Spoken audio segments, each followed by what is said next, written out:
Sebagai putra dari keluarga terkaya di Dakian, aku setiap hari mengasah pedang, hingga pedangnya patah. Lalu aku mengambil pedang baru dan terus mengasah. Semua orang di sekitarku mengira aku ditolak oleh putri, dan hanya bisa melampiaskan amarahku dengan mengasah pedang. Mereka takut aku melakukan hal bodoh, semua orang berusaha membujukku, tetapi aku tetap tidak bergeming. Terus mengasah pedang, tepat ketika aku akan mematahkan pedang ke-10.000, seorang pelayan yang sangat jelek datang ke halaman. Kata-katanya penuh pembelaan, mengatakan bahwa putri hanya sedang bermain-main. Aku tidak memasukkannya ke dalam hati. Tangannya membungkuk, mengambil air dari kolam, menyiramkannya ke batu asahan, lalu melanjutkan gerakan sebelumnya, terus mengasah. Bilah pedang bergesekan dengan batu, mengeluarkan suara yang menusuk telinga, membuat kulit kepala terasa tegang dan gigi terasa ngilu. Tidak ada yang tahu bahwa tuan muda kaya raya dari putri ketiga ini adalah orang yang tidak memiliki bakat bela diri sama sekali. Namun, tuan muda kaya raya ini juga orang yang aneh. Setelah menyaksikan hal seperti itu dengan mata kepala sendiri, dia hanya bisa berdiam diri di sini mengasah pedang, bahkan tidak memiliki keberanian untuk mempertanyakan putri seumur hidup.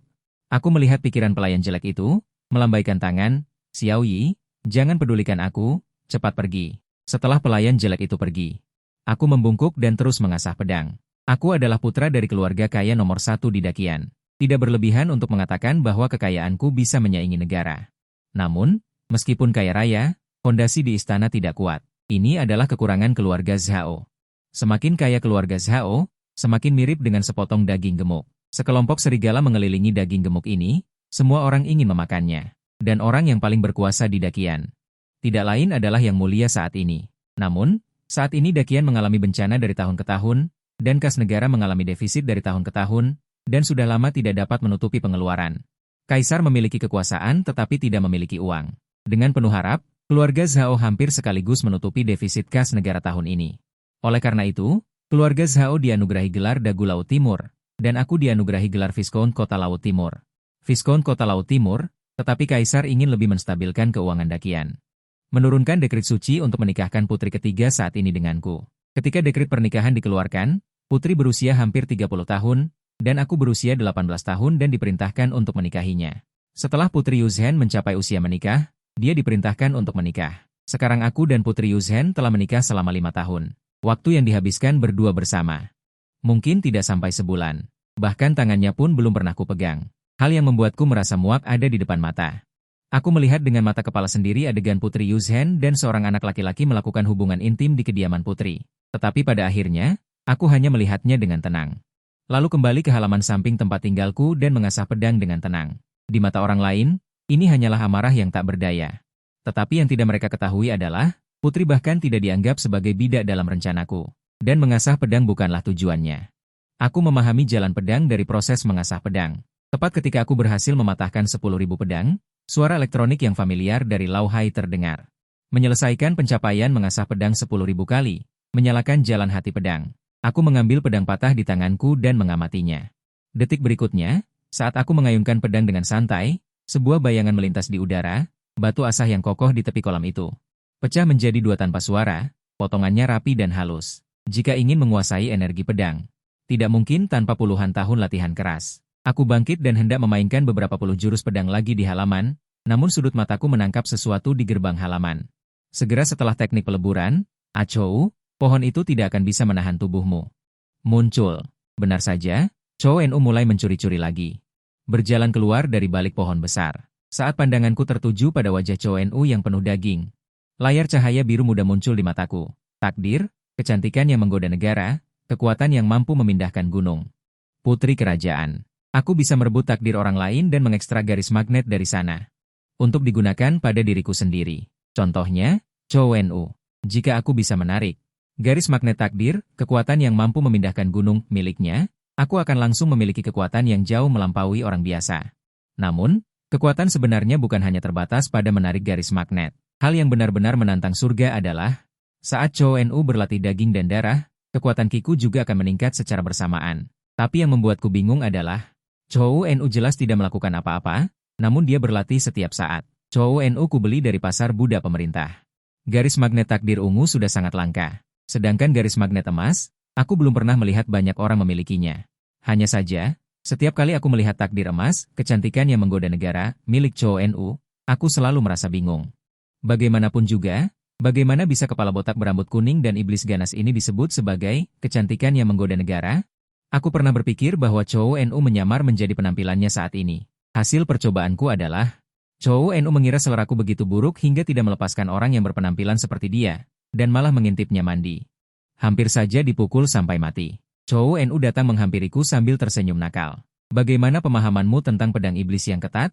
Apakah kamu sudah memahaminya? Sebenarnya, dia khawatir aku akan berpikiran buruk, jadi dia sudah menjagaku sejak tadi. Bagaimanapun juga, pria mana yang bisa berpikiran jernih setelah menyaksikan hal semacam itu? Aku berdiri dengan tangan di belakang punggung. 3000 Jalan Agung. Sekarang setelah melihat esensi pedang, aku telah memahami ambang pintunya. Menghadapi kata-kata yang menyombongkan diri seperti itu, Chou Nu mencibir. Dia langsung tertawa terbahak-bahak. Mengapa Anda tidak merenung sebentar lagi? Jika Anda merasa saya mengganggu Anda, saya bisa menjauh. Aku hendak menjawab, namun tiba-tiba sebuah suara terngiang di benakku. Yizi, Zhao Chenwu, menerobos dan memasuki alam tingkat 6. Kultivasi Anda telah ditingkatkan dengan menyerap. Putra angkat Zhao Chengwu memahami teknik tombak petir merah dan telah mencapai kesempurnaan. Pemahaman Anda tentang teknik tombak petir merah telah mencapai kesempurnaan. Zhao Chengwu tampak gembira. Segera mengubah niat untuk berlatih dan bersiap ke arena pacuan kuda, yang disebut panti kesehatan. Itu adalah panti asuhan yang menampung anak yatim piatu dan orang tua renta. Keluarga Zhao sangat kaya, dan keluarga kaya selalu antusias melakukan amal. Hingga saat ini, panti kesehatan telah menampung lebih dari 1000 anak yatim piatu. Kou Nu membawa bungkusan besar dan kecil dari gerbong. Sebanyak 7 atau 8 kotak, dia memanggul semuanya di pundaknya dan berlari kecil seolah tidak terjadi apa-apa. Zhao Chengwu dengan santai mengetuk pintu untuk memanggil seseorang. Tidak lama kemudian, lelaki tua Yiming membuka pintu dengan jubah tipis, dan langsung sangat gembira. Bergegas menyambutnya kembali. Han dengan cepat berjalan memasuki gerbang, melewati halaman depan ke halaman belakang.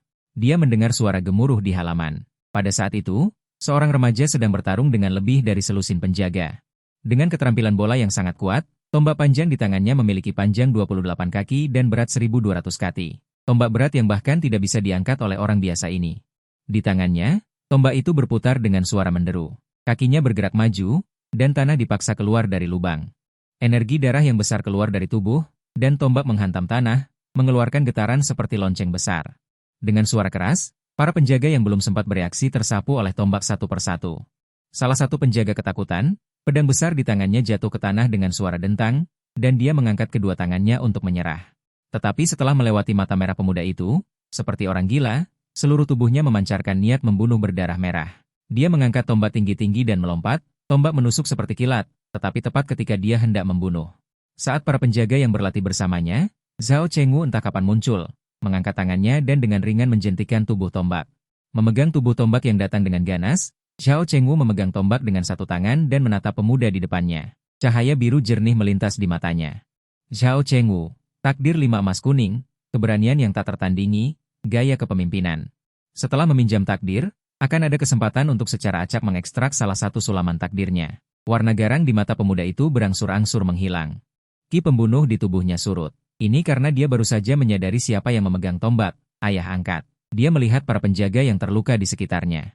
Dia terlambat menyadari apa yang baru saja dia lakukan, yang hanya meningkatkan pembunuhan. Paling mudah terpengaruh oleh ki pembunuh ketika ki pembunuh baru saja masuk ke tubuh. Kamu bahkan belum bisa mengendalikan sedikit pun ki pembunuhmu sendiri. Mengapa berkelahi dengan orang lain? Ayah angkat, bagaimana Anda tahu saya menerobos? Saya baru menerobos 2 jam yang lalu. Terlebih lagi, saya merasa sulit untuk menahan diri dan mencari seseorang untuk berlatih, tetapi ayah angkat tahu segera setelah saya menerobos. Saya sangat berterima kasih. Namun jika bukan karena ayah angkat tiba tepat waktu, pemuda itu dengan malu menundukkan kepala. Ayah angkat, aku salah. Aku menepuk bahu Zhao Chengwu dan tidak berkata apa-apa lagi. Putra angkat Deng Lin memang sedikit gegabah, tetapi bakatnya sangat kuat. Zhao Chengwu yang berusia 16 tahun, di seluruh dinasti Zhao adalah seorang jenius terkemuka. Tapi kamu bisa mengendalikan aura pembunuhmu dengan bebas. Datang ke rumah untuk mencariku. Mata Zhao Chengwu langsung berbinar, ekspresinya menunjukkan kegembiraan. Ayah angkat, kali ini aku akhirnya bisa meninggalkan panti asuhan dan mengabdi pada ayah angkat, menahan kegembiraan di dalam hati. Metode serangan gabungan adalah ayah angkat. Aku mengangguk.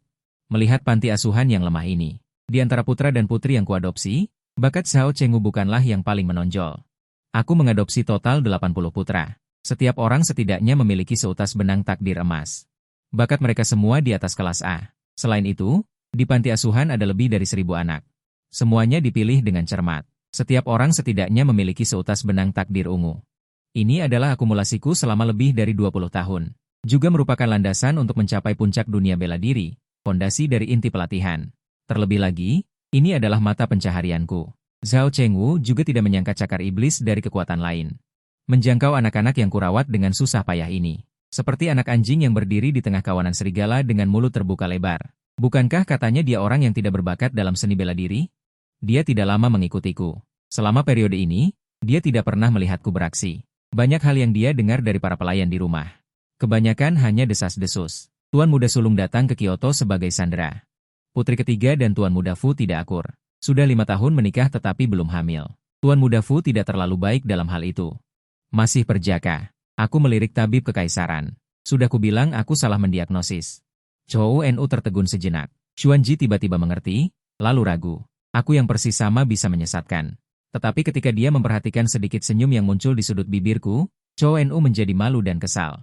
Dia tahu bahwa tuannya sedang menggodanya. Hari ini aku datang ke panti asuhan.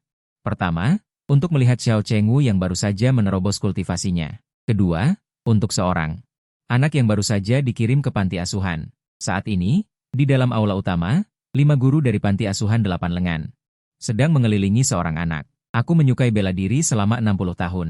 Menempa pedang selama 40 tahun.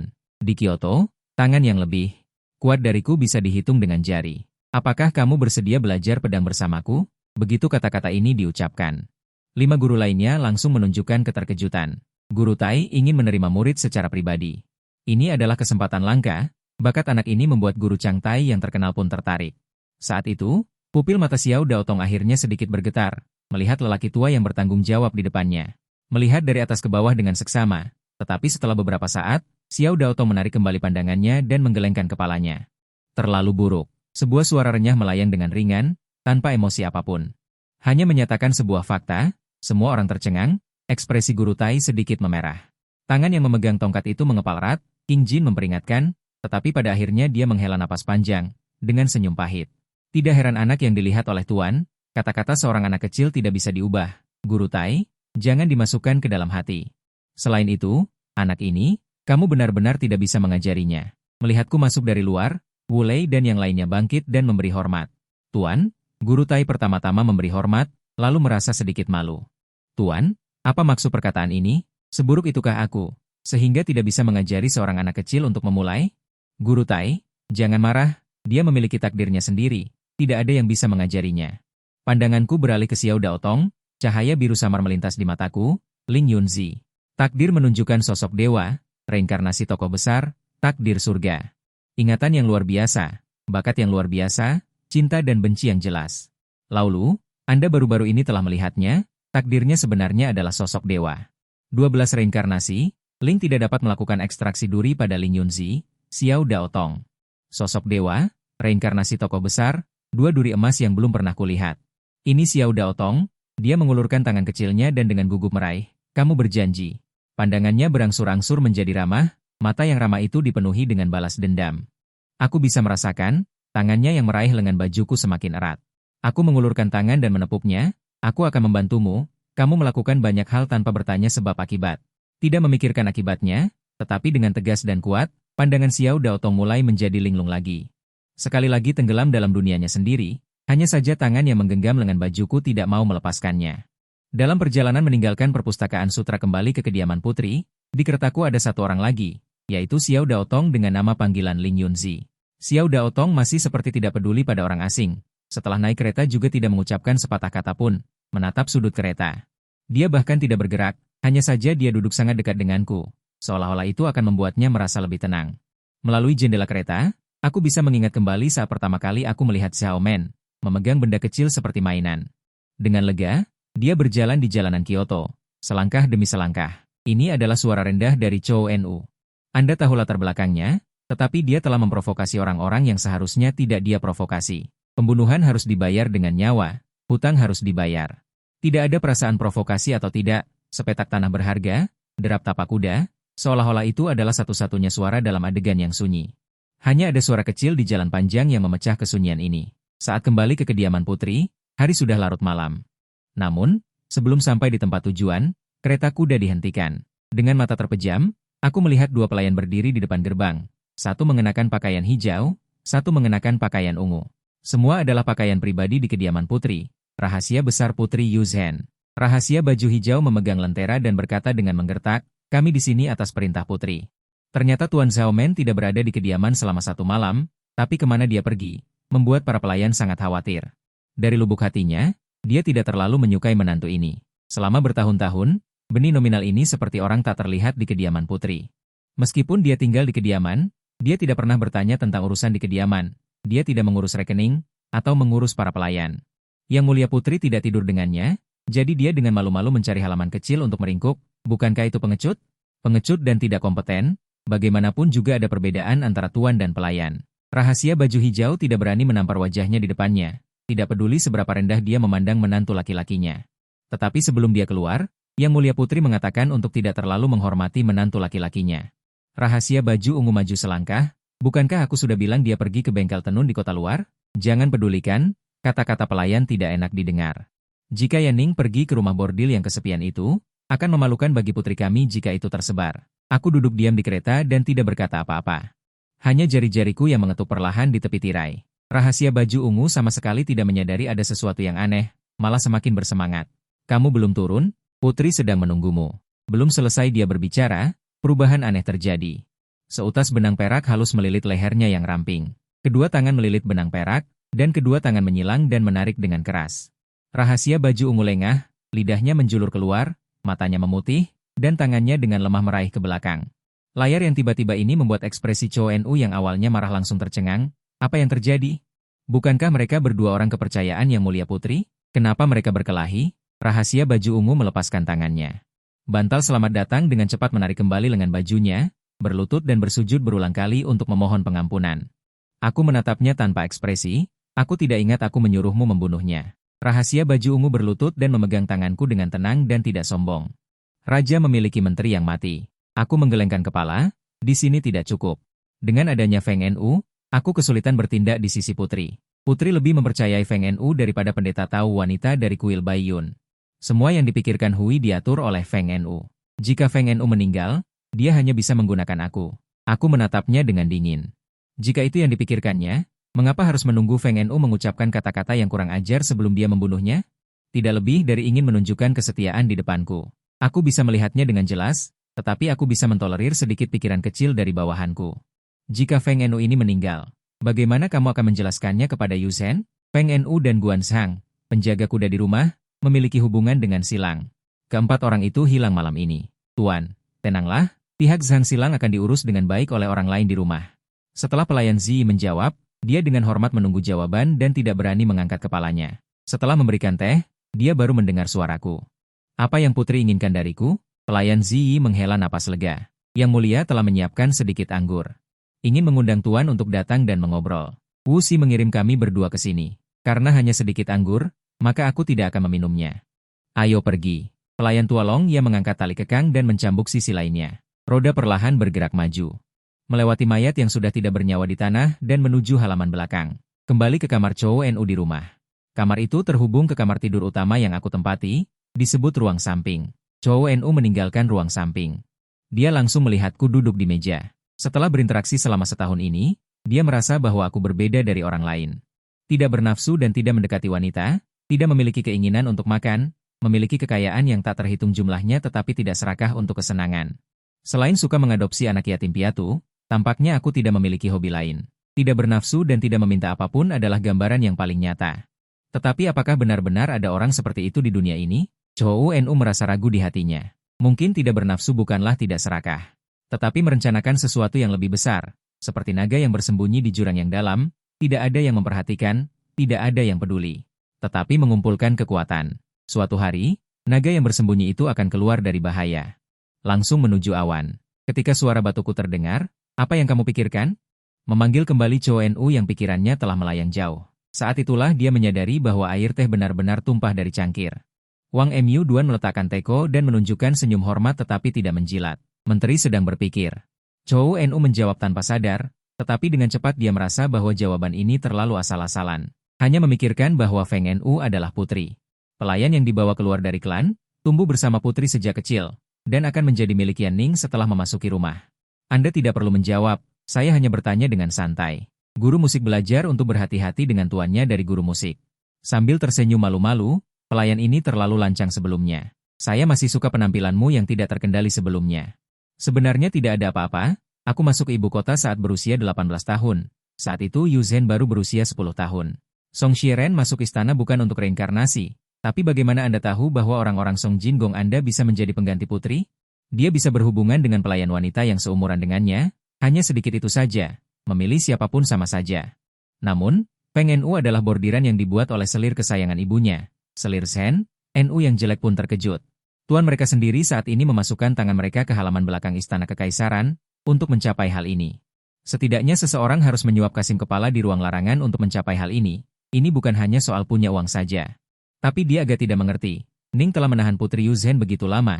Mengapa hari ini tiba-tiba aku mengerti? Ya Ning, ini benar-benar sangat peduli dengan urusan hari ini. Pria mana yang tidak akan marah, jika aku seorang pria? Sekarang aku akan menyebutkan bahu di dalam sofa. Aku menggelengkan kepala tanpa berkata-kata. Jika aku peduli, pada hari pernikahan, dia mengganti pelayan wanita dan menikah denganku. Aku seharusnya membongkarnya di tempat.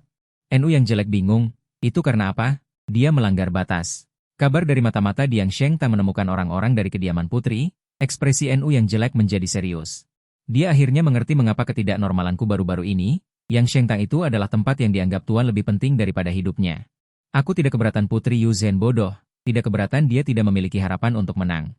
Bahkan seorang putri dengan penampilan nakal pun bisa tidak keberatan, tapi dia melanggar batas. Dia seharusnya tidak mengirim orang untuk menyelidiki Yang Sheng Tang, apalagi mencoba menempatkan orang di dalam Sheng Tangku. Tapi Yu Zhen adalah orang bodoh, dia seharusnya tidak berpikir untuk melakukan hal-hal ini. Saat ini di kamar tidur utama kediaman putri. Tirai kasa yang menutupi ranjang tiba-tiba ditarik oleh tangan Giok Ramping. Apakah dia benar-benar mengatakan itu? Tidak satupun kataku, dia ingin menyanyikan lagu Buddha di depanku. Lagu bermain dengan Buddha. Aku harus memberitahu anjing ini siapa sebenarnya tuan di rumah ini, di bawah tenda perkemahan Zikun Biu. Menggoyangkan roknya, dia harus bangun dan menari, mantel bulu hitam yang tergantung di rak, tapi saat dia mendekati rak. Sebuah suara wanita yang dingin terdengar dari ranjang. Yang mulia, mengapa harus bersaing karena emosi? Sampai saat ini, Feng Nu baru menyadari bahwa di bawah tirai kasa yang menutupi ranjang itu, sebenarnya ada sosok yang berkomunikasi lainnya. Sebagai pelayan pribadi Putri Yu Zhen, dia tentu saja tahu identitas wanita yang menyelinap ke ranjang putri di tengah malam ini. Dentang, suara wanita yang dingin itu, Putri Yu Zhen akhirnya menghentikan amarahnya. Dia mendengus ringan. Mungkinkah aku harus menelan penghinaan ini? Bulan ini dia berani menampar wajahku. Bulan depan dia akan berani melakukan lebih. Pasir bergeser perlahan, seorang wanita dari suku Giok berkaki telanjang berjalan dari dipan. Jubah Taois tidak bisa menyembunyikan. Sosoknya yang lincah dan anggun. Wajahnya tanpa riasan, namun seputih dan semulus telur yang dikupas. Ekspresinya angkuh, membentuk mudra suci di belakangnya. Tangan Giok itu menunduk. Dia kemudian berjalan ke sisi Putri Yu Zhen, tubuhnya jauh lebih kecil dari Putri Yu Zhen, hanya mencapai dada Putri Yu Zhen. Namun auranya jauh lebih mempesona dan tak terabaikan daripada Putri Yu Zhen. Putri Yu Zhen berkata kepada wanita muda itu. Tatapan marahnya sebelumnya telah melembut. Gong Xin Ying menggerakkan bibirnya dengan tenang dan berkata. Kesenangan sesaat mungkin melegakan dendam, tetapi tidak membantu. Yang mulia harus mengerti. Jika Pangeran Zhao tidak puas dan mengadu kepada Yang Mulia, dan Yang Mulia mengirim seseorang untuk menyelidiki. Jika mereka melacak asal-usul kita, itu akan menjadi bencana bagi kita berdua. Dia menasihati dalam hatinya. Jika bukan karena Putri Yu Zhen yang serakah akan kesenangan kultivasi ganda, tidak puas dengan pergi ke kuil Baiyun seminggu sekali dan bersikeras untuk datang ke istana putri. Bagaimana mungkin masalah ini terjadi, jika keberadaannya dan Putri Yu Zhen terungkap? Itu adalah kejahatan yang bisa dihukum mati. Dibandingkan dengan kekhawatiran Gong Xin Ying, Putri Yu Zhen acuh tak acuh. Apa yang bisa dia lakukan? Bahkan jika dia mengadu, Zhao Qian hanyalah seorang sandera. Siapa yang peduli? Selama aku tidak membunuhnya, aku bisa menindasnya setiap hari. Jika aku memarahinya, apa yang bisa dia lakukan? Siapa yang bisa mengendalikanku?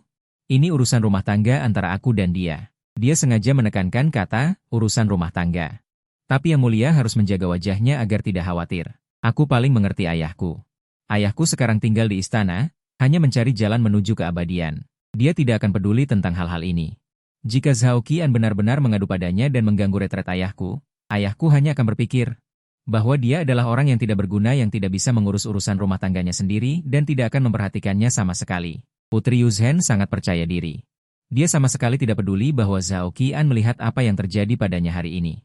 Namun, Gong Xining tidak bersantai karena kata-kata Putri Yuzhen, dan sedikit mengernyit.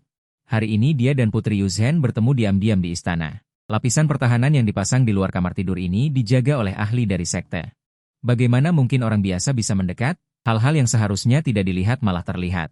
Zhao Qian benar-benar orang biasa. Perasaan krisis samar melingkari hatinya. Abu tidak hilang. Gong Xining seolah-olah telah membuat keputusan, dan berkata, bagaimana pendapat yang mulia tentang kombinasi seorang bodhisattva salju dan Zhao Qian dalam permohonan bimbingan penjara perampok sering? Bodhisattva salju dan Putri Yuzhen membuka mata lebar dan memandang wanita cantik di sampingnya dengan sedikit kecurigaan.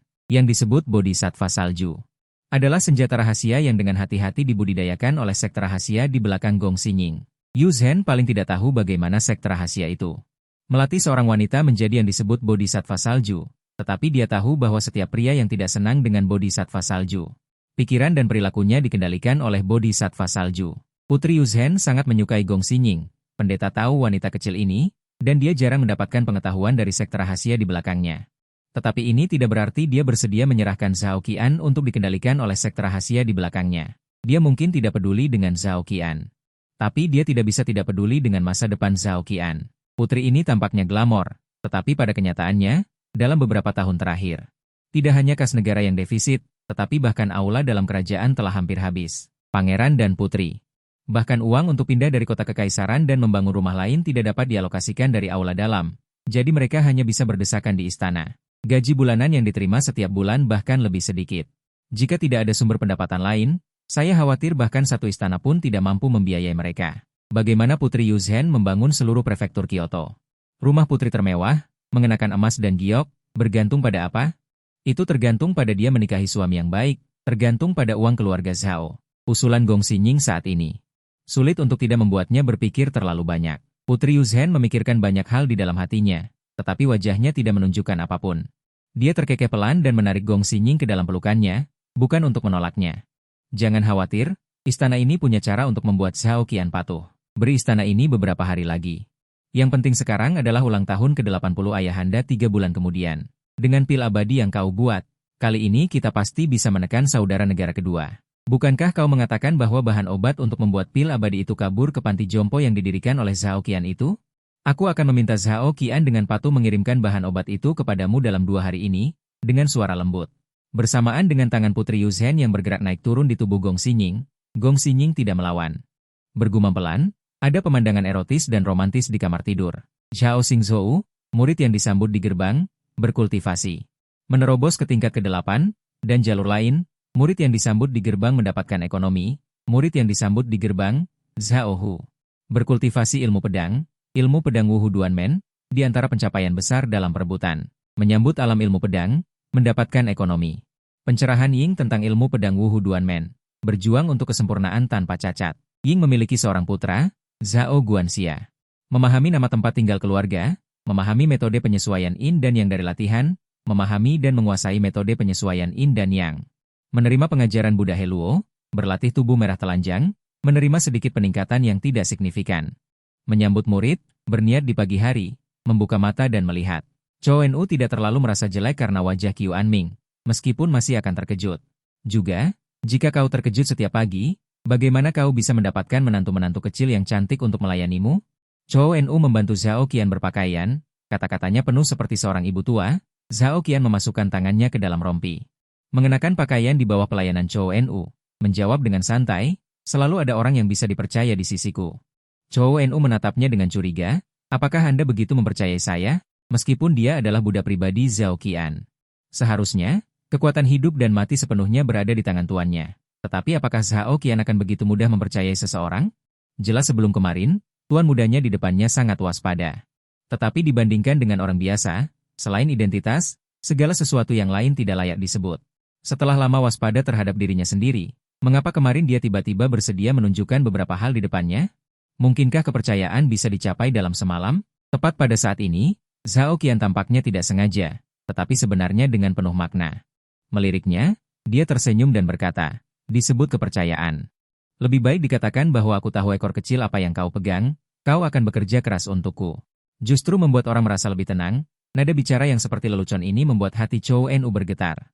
Tangan yang mengikat pinggang untuk tuannya juga bergetar, kepercayaan mungkin tidak bisa dicapai dalam semalam, tetapi pegangan bisa. Mungkinkah tuan muda mengetahui asal-usulnya? Namun, saat berikutnya, gaya Zhao Qian berubah. Misalnya, bulan lalu, aku memintamu untuk membantuku membeli pena, tinta, dan kertas.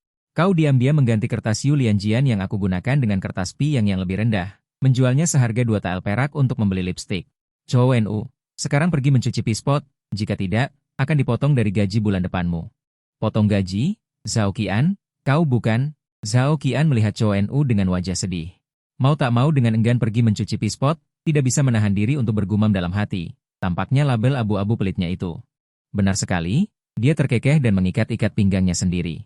Berdiri di depan cermin perunggu dan mengamati pakaiannya. Tidak buruk, sangat bersemangat. Zhao Qian keluar dari rumah utama dan tiba di halaman. Di halaman, seorang pelayan kesayangan sedang berjongkok di tepi kolam. Mencuci pakaian sambil menggumamkan sesuatu, tampak seperti seorang wanita yang merana. Tidak jauh darinya, Xiao Daotong duduk di atas batu besar di tepi kolam, memegang celana dalamnya. Matanya kosong menatap air kolam, entah apa yang sedang dipikirkannya. Zhao Qian diam-diam berjalan ke arahnya. Hingga dia berada di belakang Xiao Daotong, dia tidak bereaksi sama sekali, bahkan tidak menoleh untuk melihat Zhao Qian. Jika orang biasa, pasti mengira anak ini bodoh. Jika terlahir miskin, mungkin sudah diusir dari rumah oleh keluarganya, dibiarkan hidup dan mati sendiri. Di dunia ini, mungkin hanya Zhao Qian yang tahu apa yang sebenarnya terjadi pada Xiao Daotong. Dia dengan lembut meletakkan tangannya di kepala Xiao Daotong, tindakan ini baru memicu reaksi dari Xiao Daotong. Dia sedikit memiringkan kepalanya dengan enggan, tidak ingin Zhao Qian menyentuh kepalanya, tetapi itu sudah cukup. Apakah Anda ingin mengekstrak kata sandi takdir target? Jika kultivasi target lebih tinggi dari Anda, ekstraksi kata sandi takdir mungkin gagal. Ekstrak. Zhao Qian diam-diam memilih, dan cahaya ilahi berkedip di dasar matanya. Ekstrak kata sandi takdir. Jika kekuatan target tidak sebaik dia, semakin besar perbedaan dalam kultivasi. Semakin mudah untuk mendapatkan yang diinginkan. Tetapi jika kekuatan target lebih tinggi darinya, semakin besar perbedaan dalam kultivasi. Semakin rendah tingkat keberhasilan ekstraksi, dan semakin acak kata sandi yang diekstraksi. Xiao Daotong bukanlah anak biasa. Meskipun baru berusia 7 tahun, tetapi dia sudah memasuki ambang kultivasi. Tetapi perbedaan antara dia dan Zhao Qian seperti perbedaan antara awan dan lumpur. Ekstraksi berhasil. Anda telah mengekstrak kata sandi takdir. Ambisi hati pedang. Ketika sistem memberitahu bahwa itu berhasil, Zhao Qian masih bisa merasakan bahwa dia berada di halaman, tetapi dalam penglihatannya, ada ruang putih yang luas. Dia merasa tubuhnya bergerak, memegang pedang, dan menusuk ke depan. Meskipun itu hanya gerakan menusuk yang sederhana, tetapi mengandung niat pedang yang mengerikan. Berangsur-angsur menghilang. Di halaman, pelayan kesayangan yang telah selesai mencuci pakaian berdiri. Hendak kembali ke rumah, dan ketika dia berdiri, dia terkejut. Di tepi kolam, Xiao Daotong yang dingin dan kaku. Di sampingnya ada seorang Zhao Qian yang sama dingin dan kakunya. Saat ini, Zhao Qian dan Xiao Daotong identik, mata mereka kosong. Seolah kehilangan ingatan, dua orang, besar dan kecil, bermain seperti ayah dan anak. Chow Nu sangat terkejut, mungkinkah tahu kecil ini benar-benar kerasukan? Membawa tahu kecil itu pulang. Akibatnya, dia juga membawa roh jahat di tubuhnya kembali dan menularkannya ke tuannya sendiri. Benar. Benar, ibu berkata bahwa roh jahat yang terkuat akan menyakiti pandangannya. Tertuju pada pispot di tangannya. Kepalanya sedikit menyesal karena baru saja mencuci benda itu terlalu bersih. Dia menyentuh perutnya, tatapannya berangsur-angsur menjadi tegas. Sudahlah. Menyelamatkan orang adalah yang terpenting. Saat Chow Nu membawa pispot dan bergegas keluar dari halaman kecil, pupil mata Zhao Qian yang kosong kembali fokus, tatapannya tertuju pada Chow Nu yang berlari menuju toilet. Apa yang akan dia lakukan? Dia menggelengkan kepalanya, tidak terlalu peduli pada pelayannya yang suka terkejut. Zhao Qian memasuki rumah utama dan mengeluarkan sebilah pedang dari rumah. Dia kembali ke meja batu di halaman. Dia baru saja merasa seperti telah menusuk lubang di langit dengan pedangnya. Namun, pada kenyataannya, dia hanya berdiri dengan linglung di dekat meja batu untuk sementara waktu, tidak melakukan apapun. Semua itu hanyalah ilusi di benaknya, tetapi aura pedang menakutkan yang bisa dirasakan dari tusukan pedang itu. Bukanlah ilusi. Zhao Qian menenangkan pikirannya dan tenggelam lagi dalam ilusi. Dalam ilusi, dia terus mengulangi tusukan pedang itu. Dalam kenyataan, dia juga mengangkat pedangnya dan meniru pertemuan pertama kehendak ilahi itu. Pemahaman ilmu pedang bertambah 1. Pemahaman ilmu pedang bertambah 1. Ilusi dan kenyataan bertepatan pada saat ini. Dia mencoba membuat tusukan pedangnya mengejar pedang dalam ilusi. Semakin dia bisa memahami lebih banyak hal dari aura pedang menakutkan dalam ilusi, cara meledakkan kekuatan tubuh, rute peredaran energi spiritual, serta niat pedang yang halus dan nyata. Dengan tambahan sosok dewa pedang, pemahamannya tentang ilmu pedang telah mencapai tingkat yang menakutkan. Tusukan pedang sederhana, tetapi dia mengembangkan teknik pedang yang tak terhitung jumlahnya di dalam hatinya. Namun, pada akhirnya, semua hukum kembali menjadi satu dan berubah menjadi pedang yang menakjubkan itu, berusaha untuk membuatnya tumpang tindih dengan pedang dalam ilusi. Mulai dari kegagalan mengeluarkan pedang di awal hingga kemudian secara bertahap mengejar. Terus-menerus, dia merasa dia akan memahaminya. Tetapi pada saat ini, dia merasakan perasaan krisis mendekat. Zhao Qian tidak lagi tenggelam dalam keraguan. Pedang di tangan Zhao bergetar halus, ujung pedang menunjuk ke arah sumber bahaya. Tekanan berbahaya samar terpancar keluar. Permukaan kolam di belakangnya beriak. Saat berikutnya Zhao Qian sudah melihat sumber di belakangnya. Chou Nu entah kapan sudah berdiri di belakangnya. Tangannya memegang pispot di atas kepala, tetapi tubuhnya membeku karena ujung pedang yang menempel di ujung tenggorokannya. Matanya tanpa sadar melihat ke bawah. Namun, dia bahkan tidak berani bergerak sedikit pun. Dia merasa bahwa pada saat itu, yang dia hadapi bukanlah tuannya, Wang Yu, yang lembut, melainkan seekor naga raksasa. Tekanan menakutkan membuatnya gemetar ketakutan, bahkan tidak punya pikiran untuk bertahan. Ketika Li Ming berkelahi dengan singa di kampung halamannya saat masih kecil, dia tidak merasakan hal seperti ini. Tekanan berbahaya pada Zhao Qian dengan cepat menghilang. Baru kemudian Chou Nu merasa bahwa dia bisa mengendalikan tubuhnya lagi, memeluk pispot, dan terengah-engah sambil menyentuh tenggorokannya. Zhao Qian menarik pedangnya kembali ke sarungnya. Berbalik dan melihat apa yang akan dilakukan, Chou Nu bereaksi. Dia segera menyembunyikan pispot di tangannya di belakang punggungnya, dan tergagap. Tidak melakukan apa-apa. Apa yang kamu sembunyikan di belakangmu? Tepat ketika Zhao Qian hendak berjalan di belakangnya untuk melihat, dia memeluk pispot dan melarikan diri. Aku ingat masih ada sup yang direbus di dapur, aku harus segera pergi melihatnya. Setelah selesai berlatih nanti, ingatlah untuk kembali ke kamar untuk sarapan. Melihat suara Chou Nu yang panik, Zhao Qian menggelengkan kepalanya sambil tersenyum tak berdaya. Kamu juga bisa melihatnya? Ketika Zhao Qian datang ke tepi kolam, di belakang Taois kecil yang duduk di atas batu, kali ini, Taois kecil itu tidak lagi mengabaikannya. Sebaliknya, dia mendongak dan menatapnya dengan mata berbinar. Zhao Qian tahu apa yang dia katakan. Ilusi yang bisa dia lihat barusan adalah karena dia mengambil kata kunci takdir, bakat bertahap, dari Taois kecil itu. Ilusi ini kemungkinan besar ditinggalkan oleh kehidupan Taois kecil sebelumnya untuk dirinya sendiri setelah reinkarnasi. Inilah mengapa Zhao Qian pernah memainkan Taois kecil. Tidak perlu diajari oleh guru. Dia memiliki guru terbaik, tetapi Zhao Qian hanya meminjam warisan. Hanya ketika kata kunci, bakat bertahap, berlaku, dia akan melihat ilusi warisan itu. Tetapi Taois kecil itu tidak, dia selalu bisa melihatnya, dan tidak bisa melakukan seperti Zhao Qian. Dengan bebas beralih antara perspektif realitas dan ilusi, dia tenggelam dalam ilusi, berulang kali memahami dan mempelajari kehidupan masa lalu. Warisan ilmu pedang yang ditinggalkannya, sulit untuk memperhatikan hal-hal di luar, inilah mengapa dia sering linglung. Dia tampak seperti orang gila. Zhao Qian menyentuh kepalanya. Belum bisa. Aku masih mencari musuhmu. Taois kecil itu bergumam. Berhenti berbicara, dia menyeret dagunya dan melihat kembali ke air kolam. Setelah itu, dia kembali menjadi sosok yang linglung setelah sarapan. Seorang tamu tak diundang datang. Zhao Qian yang kecil. Hari ini, selir Zhen mengadakan jamuan makan malam keluarga di Istana Fuyan. Yang mulia, mohon agar pangeran pendamping juga bersiap-siap sebelumnya. Saat pergi, masuklah ke istana bersama yang mulia di luar kediaman. Setelah Menenu membungkuk kepada Zhao Qian. Dia menjelaskan maksudnya. Zhao Qian menghitung tanggal dengan jarinya. Hari ini bukanlah hari yang istimewa. Selir Zhen mengadakan jamuan makan malam keluarga dan mengundang dia dan Yu Zhen ke istana. Mungkin itu terkait dengan ulang tahun Kaisar yang ke-80 yang akan datang. Dia mengangguk dan berkata, aku tahu. Aku akan kembali dan memberitahu yang mulia. Aku akan pergi. Tuan, ada satu hal lagi. Menenu berjalan beberapa langkah ke arahnya dan merendahkan suaranya. Masalah perapian. Bulan ini telah menyebar di kediaman. Putri sangat marah dan telah mengirim orang untuk mencari keberadaan Feng Lu dan Zhang Xilang. Namun, sebagian besar pasukan yang dikirim oleh Yang Mulia adalah orang-orang kita. Mereka tidak akan menemukan apapun. Di kediaman putri ini, selain beberapa orang tua yang dibawa Yu Zhen dari istana, sebagian besar telah diganti oleh Zhao Qian dengan orang-orangnya sendiri dalam beberapa tahun terakhir tanpa disadari. Termasuk beberapa orang kepercayaan yang Yu Zhen kira miliknya. Dia mengeluarkan kotak kayu cendana dari tangannya dan menyerahkannya kepada Men Nu. Ini adalah barang yang dipercayakan oleh Tuan. Men Nu tidak ada, jadi pelayan ini bisa mendapatkannya. Semoga Tuan memahaminya. Zhao Qian mengambil kotak kayu cendana itu dan tidak terburu-buru membukanya. Dia bertanya, apakah ada hasil di sisi guci perak? Tidak ada. Semuanya normal dengan guci perak, dan belum pernah mendengar tentang kasus pembunuhan baru-baru ini. Hasil ini tidak memuaskan Zhao Qian, tetapi dia tidak terlalu menunjukkannya. Sebaliknya, dia melambaikan tangannya untuk memberi isyarat agar Men Nu pergi.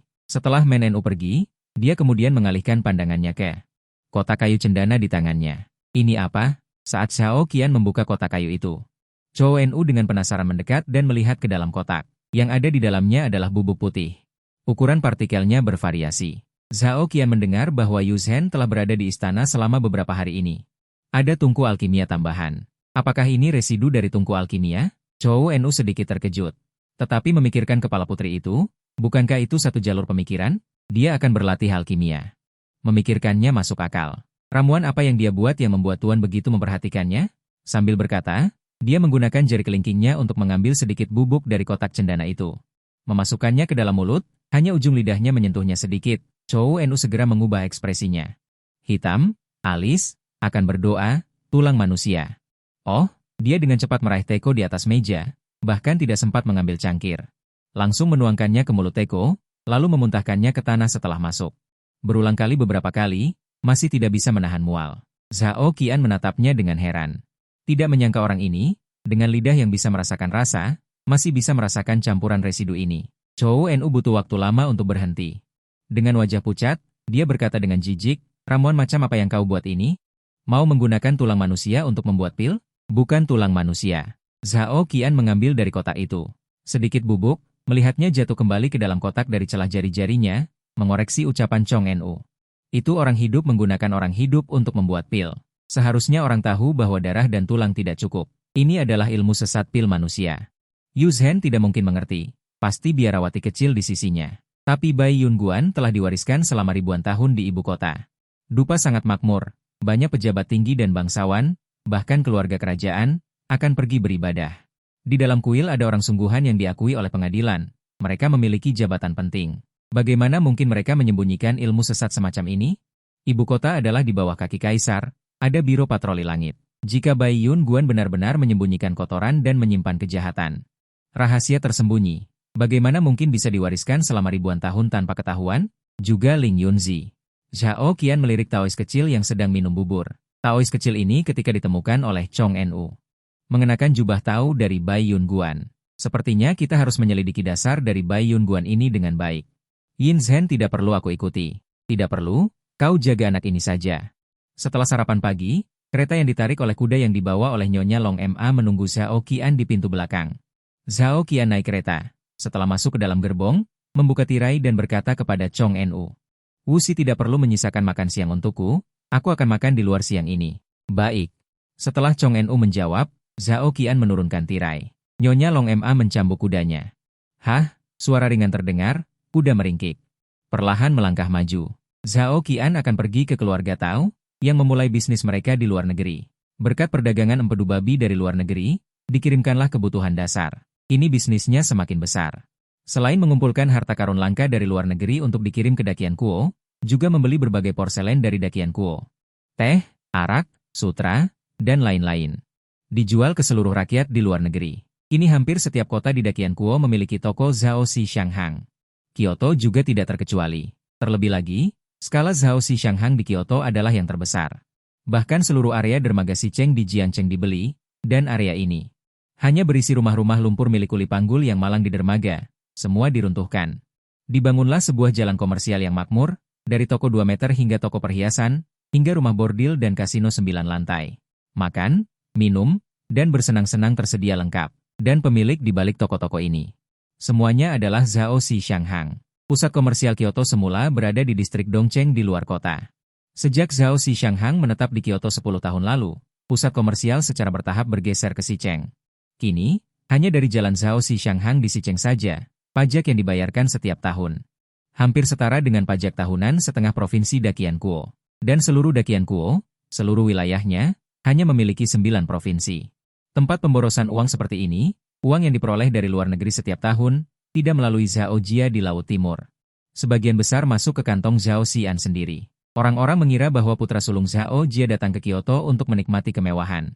Untuk menjadi anak orang kaya yang bodoh. Namun sebenarnya, dia datang ke Kyoto untuk memimpin pusat. Mengelola semua Zhao Xi Shanghang besar dan kecil di Dakian Kuo. Markas besar Zhao Jia di Laut Timur berada di tepi laut. Dan dia, bangsawan Zhao Qingzi, adalah satu-satunya juru bicara Zhao Jia di pedalaman Dakian. Kereta kuda berhenti di luar Zhao Xi Shanghang. Zhao Xian turun dari kereta kuda. Jalan itu melarang lalu lintas kereta kuda. Aturan ini dibuat olehnya sendiri. Zhao Xian juga tidak berniat membuat pengecualian untuk dirinya sendiri. Begitu dia turun dari kereta kuda, seseorang di pintu masuk jalan dengan cepat menyambutnya. Itu adalah seorang pemuda berpakaian sarjana. Seragam sekolah yang dikenakannya tampak agak tua, warnanya sudah pudar. Namun, pakaian itu diatur dengan sangat rapi. Tuan, apakah Anda ingin membeli sesuatu? Apakah Anda membutuhkan layanan pemandu? Dia tersenyum dan memberi hormat kepada Zhao Xian dengan sopan. Begitu sarjana ini mendekat. Longpo di kereta kuda menegakkan tubuh. Tatapannya setajam elang. Namun, dengan cepat, dia kembali ke wajah mati rasa itu dan mengalihkan pandangannya. Zhao Xian dengan ragu menatap sarjana yang datang menghitung kali ini dan bertanya tentang kartu pengganti. Tuan sudah lama tidak datang, ya? Sarjana itu menunjuk ke arah dalam di atas, menjelaskan. Zhao Xi Shanghang ini tidak seperti dulu lagi. Sekarang kesejahteraan masyarakat sedang dibangun besar-besaran, setiap hari orang datang ke sini untuk bermain dan bersantai tanpa henti. Semua toko terkenal harus mengantre panjang jika datang pada siang hari, seringkali 1 atau 2 jam. Para tuan sibuk dengan urusan setiap hari, mana mungkin membuang waktu untuk ini? Jadi, jika Anda ingin pergi ke toko tertentu, dan kebetulan harus mengantre, dan kebetulan saya punya nomor antrean yang lebih awal, Anda bisa langsung masuk ke toko tanpa harus menunggu. Waktu yang saya hemat untuk Anda, saya juga ikut menikmati rezeki dari Anda. Calo, Zhao Qian tidak menyangka cara menghadapinya adalah bisnisnya sangat bagus sampai ada calo. Dia bertanya, apakah semua toko punya nomor antrean ini? Sarjana itu tersenyum malu-malu. Tidak semua toko punya. Wilayah kekuasaan saya tidak banyak, toko yang bisa saya antrekan juga tidak banyak, tapi kebanyakan adalah Jingxiang yang paling populer. Tapi Anda tidak perlu khawatir. Toko yang ingin Anda tuju, meskipun nomor antrean saya tidak ada. Saya bisa mencarikan orang lain untuk mendapatkan nomor antrean, tapi ada biaya tambahan. Dia mengira ini adalah kolusi dengan pemilik toko untuk menjual nomor antrean. Tanpa diduga, itu hanya cara mengantre yang sangat primitif. Saat mereka berdua berbicara, seorang pria yang mengenakan ban lengan sedang membuka tali gerbong kuda Zhao Qian di samping gerbong. Sarjana itu melihat ke tanah dan berteriak menjelaskan, Anda tidak perlu khawatir. Ini orang dari Shanghang yang membawa gerbong kuda Anda ke tempat parkir. Oh, itu adalah tempat yang khusus dipisahkan di sebelah timur Shanghang untuk tempat parkir gerbong kuda. Entah siapa yang menulisnya. Tapi itu juga perhatian, kata Zhao Qian. Pemilik di balik Shanghang itu cerdas. Tidak heran bisa duduk di kapal besar, otaknya memang bagus. Biaya parkir 50 yuan per jam. Sarjana itu memadamkan kekaguman di matanya. Zhao Qian berkata, saya datang ke Shanghang ini hanya untuk berjalan-jalan santai. Tidak ada toko yang ingin saya tuju secara khusus. Sarjana itu tidak marah dan berkata dengan antusias. Apakah Tuan membutuhkan seseorang untuk membimbing Anda? Zhao Qian awalnya ingin menolak, tetapi berubah pikiran saat melihat para sarjana itu. Dia berubah pikiran dan berkata, baiklah, mungkin. Nama, Li Yulu, Gelin. 25. Perhitungan emas Tongjian, watak murni dan baik, sulaman tinju bunga putih. Kayu penakut abu-abu, jujur, Ling. Zizi, kultivasi tertinggi, tidak ada. Bukan milik host, tidak dapat mengekstrak entry-nya, Zhao Qian tidak menyangka bahwa dirinya hanya bertemu dengan seseorang di jalan, justru memiliki keberuntungan. Jangan lihat anak-anak yang Sheng Tang. Setiap orang memiliki entry keberuntungan, tetapi itu Zhao Qian menghabiskan banyak energi, waktu dan tenaga. Orang dengan keberuntungan dan takdir mungkin tidak akan sukses di masa depan. Banyak orang dengan keberuntungan dan takdir terbatas pada kondisi dan lingkungan mereka sendiri, sepanjang hidup mereka sama dengan orang biasa. Seperti kata pepatah, kuda Nil selalu ada. Tetapi pencari bakat jarang ada. Zhao Qian senang menggali pencari bakat. Li Yulin sangat beruntung. Dia bertemu dengan Zhao Qian. Dan kebetulan keberuntungannya adalah yang membuat Zhao Qian tertarik. Namun, Zhao Qian tidak terlalu banyak mengekspresikan diri, hanya membiarkan Li Yulin menjadi pemandunya sekali. Li Yulin berjalan di depan dan dengan antusias memperkenalkan pasar kepada Zhao Qian. Pintu gerbang pasar ini melambangkan kekayaan dari segala arah. Apakah Anda melihat bongkahan emas di atas pasar? Beberapa orang mengatakan itu emas murni, tetapi tidak ada yang memverifikasinya. Pasar ini dijaga oleh pejuang yang kuat. Tidak ada pencuri berbulu yang berani mengambil risiko. Setelah memasuki pintu, itu adalah Jalan Liuli. Dari mana asal liuli ini? Anda akan tahu jika Anda mendongak. Seluruh jalan dipenuhi dengan ubin liuli. Ini dahulu adalah ubin kerajaan istana. Satu ubin liuli dapat ditukar dengan uang perak dengan berat yang sama. Tetapi kemudian keluarga Zhao menggali Shiren kembali dari luar negeri. Mendapatkan buku ajaib yang disebut manufaktur industri ringan. Mendapatkan teknologi pembuatan liuli buatan dari itu. Harga liuli turun. Oh, di depan ada toko yang menjual catur liuli. Jika Anda membutuhkan. Saya juga punya nomor antrian. Memasuki gerbang pasar, melewati jalan liuli, dan menyeberangi jembatan batu giok putih. Anda akan tiba di pusat pasar. Liulin sangat akrab dengan pasar. Menjualnya benar-benar biasa saja. Ketika memperkenalkan, dia juga menyertakan beberapa rumor dan pandangannya sendiri, yang juga berusaha keras. Merah, pola-pola yang mirip satu sama lain ini. Semua dibawa kembali oleh keluarga Zhao dari luar negeri. Biayanya mahal, tetapi paling disukai oleh keluarga besar berenergi tinggi dan orang-orang lain. Ada juga toko berlian ini. Sekarang berlian ini luar biasa. Nilainya lebih mahal dari emas. Rumor mengatakan bahwa Dewa Tua Bulan di langit menjatuhkan pohon abadi merah harta itu ke dunia fana. Jika Anda memberi orang yang Anda cintai, Anda dapat bersatu selamanya dan tidak terpisahkan di setiap kehidupan. Saya rasa rumor itu ada benarnya, tapi berlian ini memang sangat keras, lebih keras dari pedang berkualitas apapun. Sayangnya jumlahnya terlalu sedikit, harganya juga terlalu tinggi. Omong kosong. Zhao kian mencerna ini dalam hatinya, benda ini di luar negeri sama sekali berbeda. Keluarga Zhao sudah menguasai beberapa tambang berlian. Nilai sebenarnya dari berlian di atas berlian itu belum sebanding dengan lemari pembebasan. Liuli buru-buru berkata. 20 tahun yang lalu, keluarga Zhao hanyalah keluarga kaya kecil yang terpencil. Kepala keluarga Zhao saat ini benar-benar orang yang cerdas. Mampu menciptakan begitu banyak benda indah, dalam waktu kurang dari 20 tahun, keluarga Zhao telah menjadi pedagang terkaya di Dakian. Jika aku bisa belajar bisnis di bawah naungan kepala keluarga Zhao, maka aku akan merasa puas dalam hidupku ini. Menyebut kepala keluarga Zhao itu. Dia penuh kekaguman. Zhao Qian tidak berkomentar, mereka berdua berjalan lagi beberapa langkah. Namun, mereka melihat kemacetan di depan, Qian. Zhao Qian ingin mempertimbangkan, dan bertanya. Toko apa di depan? Mengapa begitu banyak orang yang menghalangi? Liu Li berkata. Ini adalah Zhao Si Lianghang yang buka. Toko beras? Begitu banyak orang? Setiap butir beras lebih murah 1.500 perak per gantang daripada toko beras lainnya. Di luar sana dijual 5.000 koin. Hanya di sini harganya 3.500 per gantang. Bukankah rakyat Chengxi berbondong-bondong datang? Hanya saja Zhao Si Lianghang setiap hari. Hanya buka dari pukul Shishi kedua, tutup pada pukul Wuxi kedua. Hanya menjual beras selama 1 jam sehari. Liu Li bertanya, berapa banyak uang sewa toko di dalam Zhao Si Shangfang ini setahun? Hanya menjual beras, berapa banyak uang yang bisa didapatkan? Bahkan upah karyawan pun mungkin tidak bisa dibayar. Jika dikatakan bahwa Zhao Si Shanghang ingin berbuat baik, lalu mengapa hanya menjual beras selama 1 jam? Selain warga Xicheng. Sebagian besar warga di ibu kota akan berdesakan, apalagi sekarang di Zhao Si Shangfang ini sebagian besar adalah pejabat tinggi dan bangsawan. Orang biasa jarang datang. Setiap hari pada jam ini, jalan ini akan diblokir oleh orang-orang yang berbondong-bondong datang. Membuat banyak orang kaya tidak mau memilih jam ini untuk datang. Padahal, jam ini adalah waktu yang tepat untuk berbisnis. Restoran di sebelahnya pun terkena dampaknya. Zhao Qian bertanya, lalu jika kamu adalah pengurus blok ini, apa yang harus kamu lakukan? Liu Li menjawab tanpa ragu, setidaknya dia harus membuka toko beras di luar blok pasar. Kedua, dermaga. Dermaga memiliki gudang besar yang bisa disewa, dan ada banyak ruang kosong.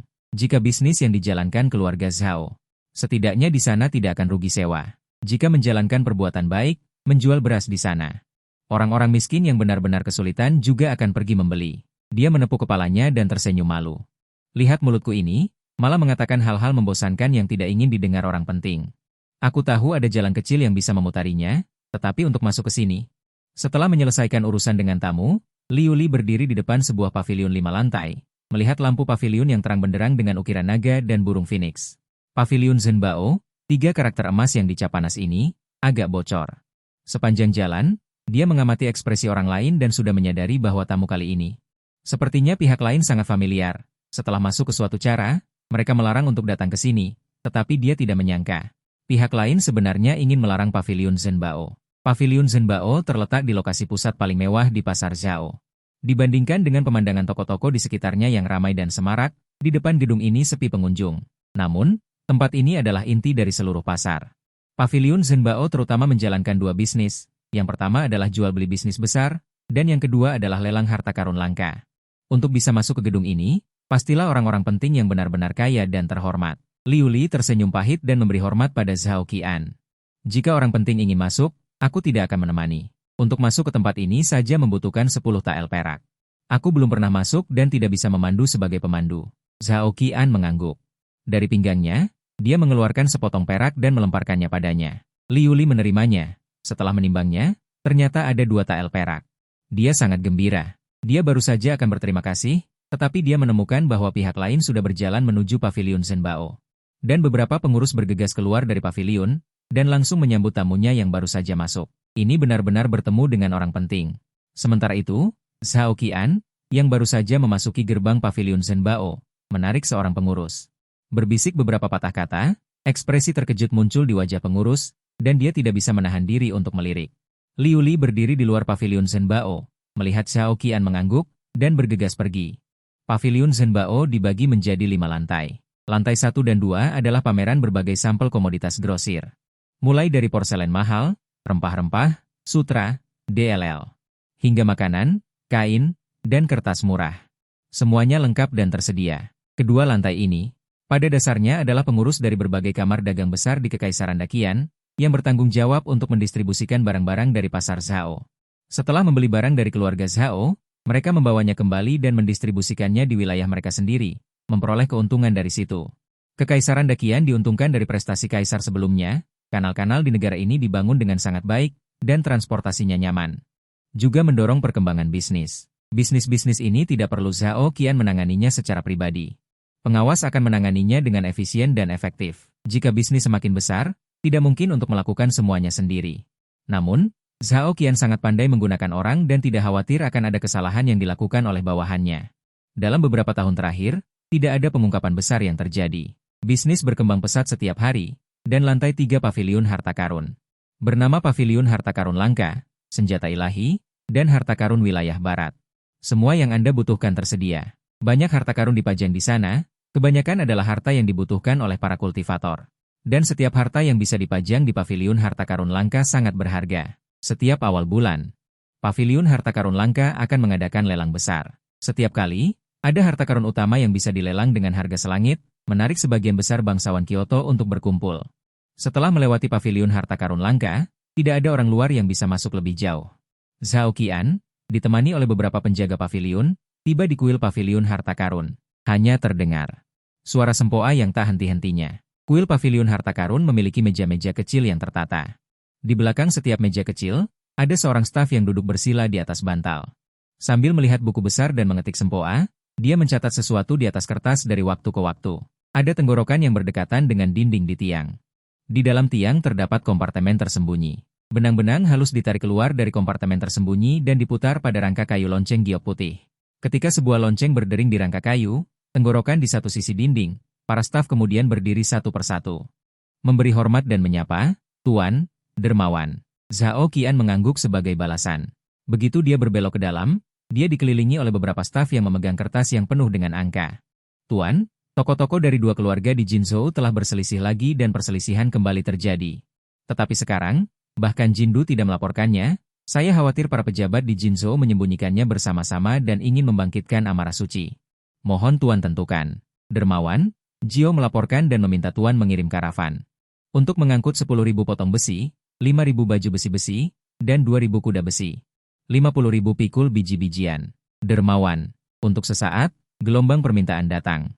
Zhao Qian melambaikan tangannya dan menunggu semua orang tenang sebelum berkata, "Kalian masing-masing kembali dan siapkan rencana. Saya akan membicarakannya setelah saya kembali."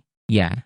Para staf memberi hormat dengan hormat. Tanpa berani menunda sesaat, mereka kembali bekerja. Zhao Qian akhirnya bisa diam-diam meninggalkan jalan buntu dan melarikan diri ke lantai 5. Setelah diantar ke tangga, beberapa penjaga tidak mengikuti lagi dan berhenti di bawah tangga. Mereka menyaksikan Zhao Qian naik, dan ke atas bukan lagi wilayah mereka. Tempat yang bisa dikunjungi oleh penjaga Paviliun Shangfang. Ruangan di Paviliun Harta Karun berbeda dari lantai lainnya. Ketika Zhao Qian memasuki lantai 5 Paviliun Harta Karun, yang menakjubkan adalah ruangan yang penuh dengan peti buku. Di sisi kiri tangga terdapat deretan rak buku yang rapi, diperkirakan ada lebih dari 20. Setiap rak buku dipenuhi dengan buku. Di antara mereka, edisi langka dan asli tak terhitung jumlahnya. Semuanya Zhao Qian gunakan. Kasus yang diajukan oleh Zhao Xi Merchant Guild dicari dari seluruh dunia, di mana tenaga, sumber daya, dan keuangan yang digunakan. Sulit dibayangkan, dan semua yang dilakukan adalah untuk pemilik lantai ini. Zhao Qian berdiri di tangga dan melihat ke sisi kanan. Sebuah layar memisahkan sebuah ruangan. Cahaya redup adalah seluruh ruangan itu. Seorang lelaki tua sedang duduk di dekat jendela di ujung ruangan, menikmati sinar matahari yang menembus jendela, dengan tenang menulis sebuah buku. Ketika Zhao Qian tiba di depannya, lelaki tua itu meletakkan tangannya dan merapikan lengan bajunya. Dia meletakkan kuas di tempat kuas di samping bak mandi, lalu mendongak untuk melihat Zhao Qian dan tersenyum tipis. Belum waktunya upacara inisiasi. Kenapa Tuan Muda Zhao datang? Zhao Qian memberi hormat kepada lelaki tua itu. Kepala sekolah.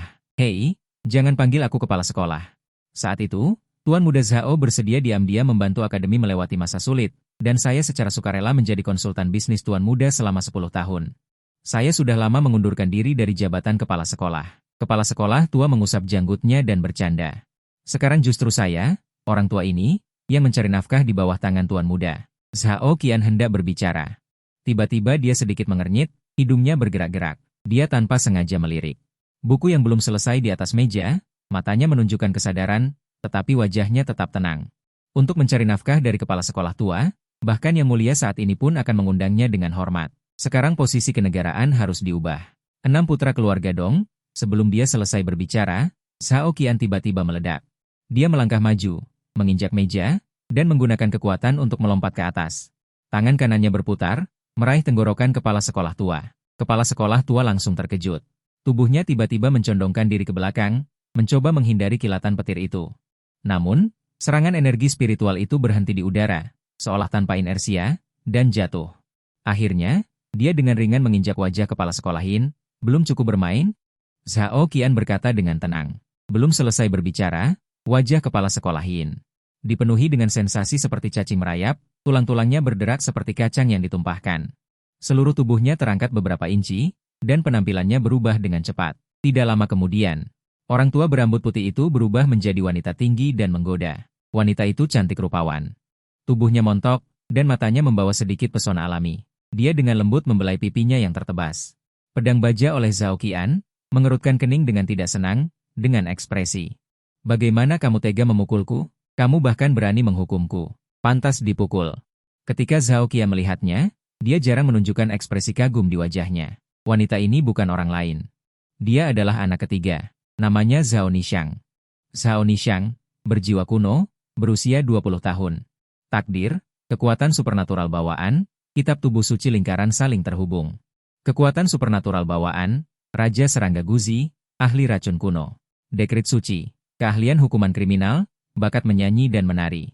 Orang yang kehilangan, Hui, kesetiaan, 95. Atribut, kepura-puraan, kultivasi. Alam Youtian tanpa peringkat, takdir 1 ujian dan 3 kesengsaraan, seorang ahli tanpa peringkat berusia 20 tahun. Di seluruh dunia kultivasi yang besar, keberadaannya cukup meledak. Sekarang Zhao Qian berada. Dari putra dan putri Jinsong, Zhao Nichang adalah yang tertua dan dibebaskan lebih awal. Untuk bekerja di panti asuhan. Sekarang dia bertanggung jawab atas berita dan diam-diam mengumpulkan informasi dari seluruh dunia. Jika Anda ingin diam-diam mengumpulkan informasi dari seluruh dunia, perusahaan Zhao yang tersebar di seluruh dunia adalah bantuan terbaik.